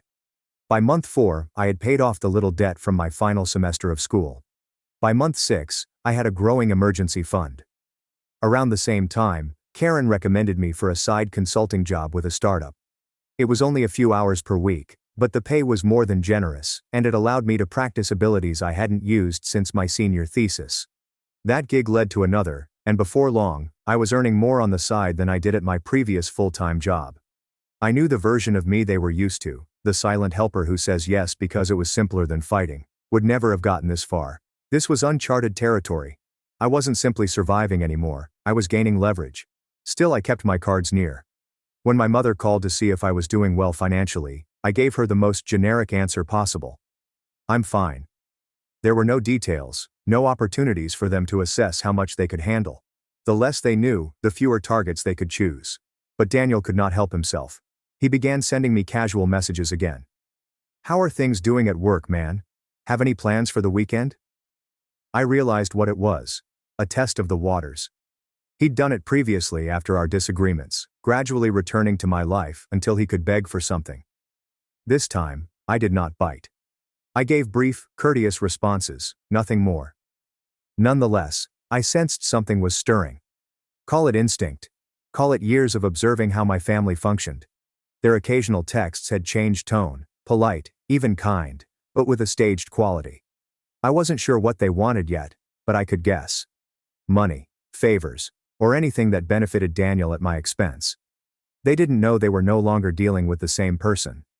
I wasn't the broke, dependent college student they could manipulate with guilt trips. I had resources. I had contacts. And for the first time in my life, I had the ability to say no and have it stay. Still, I did not move first. I knew if I waited, they'd give me the perfect opportunity. They always have. And when that time came, I wouldn't just say no. I'd make it apparent to them in a way they couldn't ignore. The old version of me was gone for good. The moment I had been waiting for was closer than I expected, and when it happened, it was bigger and uglier than I could have imagined. It occurred on a rainy Tuesday evening, 6 months after I graduated. I was just leaving the workplace when my phone rang with an unknown number. The person on the other end presented himself as Mr. Carter, a senior partner in a medium-sized investment firm. "Rob, I've heard good things about you," he added, his tone professional. "Karen speaks highly of your work, and Derek mentioned you're excellent with financial structuring. We could use someone like you for a project we're taking on." I'd learned to put my excitement at bay, so I listened intently. The project turned out to be a complete portfolio restructuring for a local chain of boutique hotels. It wasn't simply a job, it was an opportunity to work directly with high-net-worth clientele and get my name in rooms I didn't even know existed a year ago. The sum they gave for my role exceeded my monthly wage at my usual job. I said yes. Over the next few weeks, I immersed myself in the task. It was demanding. Late evenings, numerous spreadsheets, and regular strategy meetings. But I was in my element. My input began to affect decisions. Jonathan Reeves, the chain's owner, took note. "You're not just good with numbers," he told me one evening during dinner with the project team. "You understand how people think. That's rare." I had no idea at the time, but Jonathan would prove to be one of the most valuable relationships I'd ever made. He had strong ties to the local business sector and was well known in circles that my family could only dream of entering. Throughout all of this, I was accumulating information. Not because I was deliberately plotting revenge, but because old habits die hard. I'd been keeping that journal updated with every petty comment from my family, every manipulative attempt, and every subtle investigation into my finances. But now, I had something extra. Through casual talks with family friends at networking events, it's surprising what people will share over a glass of wine, I discovered that Daniel had been attempting, but failing, to secure funding for a business venture. Apparently he offered a half-baked plan for a luxury sports club to numerous investors, but none of them would touch it. One remark stayed with me. "If he doesn't get someone to co-sign a loan soon, he's doomed. Your parents are quite concerned about it." I filed that away in the back of my mind. I knew my family well enough to notice the pattern emerging. At some point, they'd try to offer this sports bar as a family opportunity, twisting it as a way for me to help my brother's future. They'd press hard, present it as an investment, and possibly even try to guilt me by claiming it would bring the family together. And they'd presume I didn't realize how horrible Daniel's condition was. Meanwhile, my own standing steadily improved. When the hotel project was completed, Jonathan drew me aside. "You ever thought about starting your own consulting business? You've got the skills, and I've got contacts who'd hire you tomorrow." The concept sparked something in me. Within a month, I had completed the paperwork for my own little business. It was still just me and a laptop in my flat, but I had my first 2 clients before I completed building the website. By the conclusion of that quarter, I'd earned more than I had in a full year at my previous employment. I did not brag. I did not even hint about it to my relatives. I pretended I was still working a low-wage office job to survive. Every time Mom inquired, "How's work?" I'd respond with a vague, "Busy, but good," and shift the subject. The less they knew, the better. In private, however, I was working on something that would give me true power. Not only money, but choices. Options for saying no without fear. Options for walking away without losing anything. Options for fighting back if they crossed me again. And sure enough, that time arrived one Sunday afternoon, when I received an unexpected family dinner invitation. "There is no justification given, only that we would love to see you." My instinct told me it wasn't about catching up. This was the setup. I was expecting it. What I didn't realize at the time was how far they were ready to go in order to entice me, or how flawlessly their plan would set up mine. On that Sunday evening, I strolled inside my parents' house with the peace that comes from knowing the finish of a narrative. The smell of Mom's roast chicken wafted from the kitchen, but the atmosphere in the living room was rigid and overly rehearsed. Dad sat in his recliner, hands folded, as if he were hosting a board meeting. Daniel sat on the couch, leaning back nonchalantly, but his eyes were a touch too bright. After the customary perfunctory greetings, Mom poured me a drink of water and added, "We're so glad you could make it. There's something exciting we want to talk about. A family opportunity." I nearly smiled. There it was. Daniel delivered his pitch, complete with printed brochures and a laptop presentation. He discussed the future sports bar, with high-end decor and specialty cocktails, as well as exclusive agreements with local breweries. He utilized terms like ground floor opportunity and guaranteed return. I listened, nodded periodically, and avoided interrupting. When he was finished, Mom leaned in with an expectant smile. "We've already got interest from a few investors, but we'd love to keep it in the family. We thought you could come in as a primary backer. It would be such a great way to bond." "Really?" I asked, maintaining a bland tone. "And how much are we talking about?" Daniel did not flinch. "150,000 to start, but you'd own 30%, huge upside, man." I placed down my glass and leaned forward slightly. "That's a big ask. So, just out of curiosity, have you told all your potential investors about the loan rejections?" The room became still. Daniel's smile wavered. "What?" "I mean the ones from First State Bank, Harborview Capital, and Westline Financial, the three that turned you down because your projections didn't add up." I kept my voice steady, but I noticed Mom's gaze shift to Dad. I just wouldn't want anyone to feel like they weren't getting the full picture. Daniel's jaws constricted. "I don't know where you're getting your—" I brushed him off with a shrug. "People talk, especially in business circles, and I happen to run in a few now." Dad attempted to salvage the moment. "Rob, this is your brother's dream. You're in a good position now. You could really help." That was my cue. I removed a folder from my backpack and placed it on the coffee table. Inside was a polished bound copy of my firm's portfolio, including clients, contracts, and revenue estimates. All authentic and impressive. "You're right," I replied. "I am in a good position. Good enough to know this isn't an investment, it's a bailout." Daniel's face turned red. Mom's mouth opened, and then closed again. "And here's the thing," I explained, my tone remaining cool. "I don't invest in people who steal from me. And before you say it wasn't stealing, let me remind you. I spoke to the bank. I know exactly who tried to pull money from my account after graduation." That landed like a stone in the water. Nobody moved. I stood and tucked the folder back into my bag. "From now on, I'm done being your safety net. I'm not your investor, your ATM, or your fallback plan. Whatever hole you've dug, you can climb out of it yourselves." I proceeded toward the door before pausing and turning back just long enough to twist the knife. "Oh, and Jonathan Reeves? He's a friend now. His company owns 3 of the city's busiest bars. When your pitch crosses his desk, and it will, you can guess how that'll go." Daniel didn't say anything. Mom seemed to want to speak, but Dad's hand on her arm kept her silent. I went without saying anything else, the rain outside sounding lighter than it had when I arrived. They'd come expecting the same old Rob, the one they could coerce into giving in. Instead, they received the version they had spent years developing without realizing it. The one who had figured out how to beat them at their own game. What I didn't realize until later was how terribly that one evening would unravel things for them.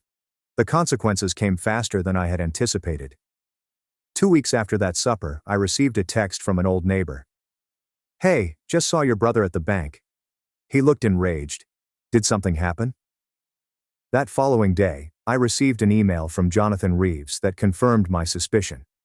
Daniel had indeed sent him a sports bar proposal. Jonathan hadn't simply declined. He had forwarded it to a few other major investors in the city, along with a brief professional note, "Not financially solid. Proceed with caution." Daniel's ground floor opportunity was over in a matter of days. Word spreads rapidly in small company networks, and his name became synonymous with overpromising and underdelivering. Every lead had dried up. No bank would accept his calls. No investor wanted to meet. That alone would have been plenty. My parents' reaction, however, clinched the deal. Mom called me late one night, her voice tight. "Do you know what you've done? Your brother's future is ruined. We had to take out a line of credit on the house to cover his debts." I kept my voice even. I didn't ruin anything. I just stopped protecting him from the consequences of his own choices. There was silence on the line. I could practically hear her swallowing everything she wanted to say. She eventually spoke, softly but coldly. "You've changed." "Yes," I answered. "I have." I hung up. Over the next month, I maintained my distance. My consulting firm expanded, and I relocated to a larger downtown apartment with a skyline view that I'd desired since my freshman year of college. The few mutual friends I still had with my family started to quietly admit what I'd always known. The golden boy luster had worn off, and the cracks were visible. Daniel had gotten into conflicts with numerous of them following his failing business, blaming the market, bad timing, and even me. But nobody was buying it. I last saw him by accident. I was meeting a customer for lunch when Daniel strolled past the restaurant. He observed me through the window, slowed for a second, and continued going. No grin, no wave, just a man who'd learned the person he used to rely on had vanished for good. And for the first time in my life, I did not feel guilty. I felt free. Because they had taught me, in their own way, the most important thing I'd ever learned. When you stop allowing people to treat you as a safety net, you'll quickly discover who is capable of standing on their own.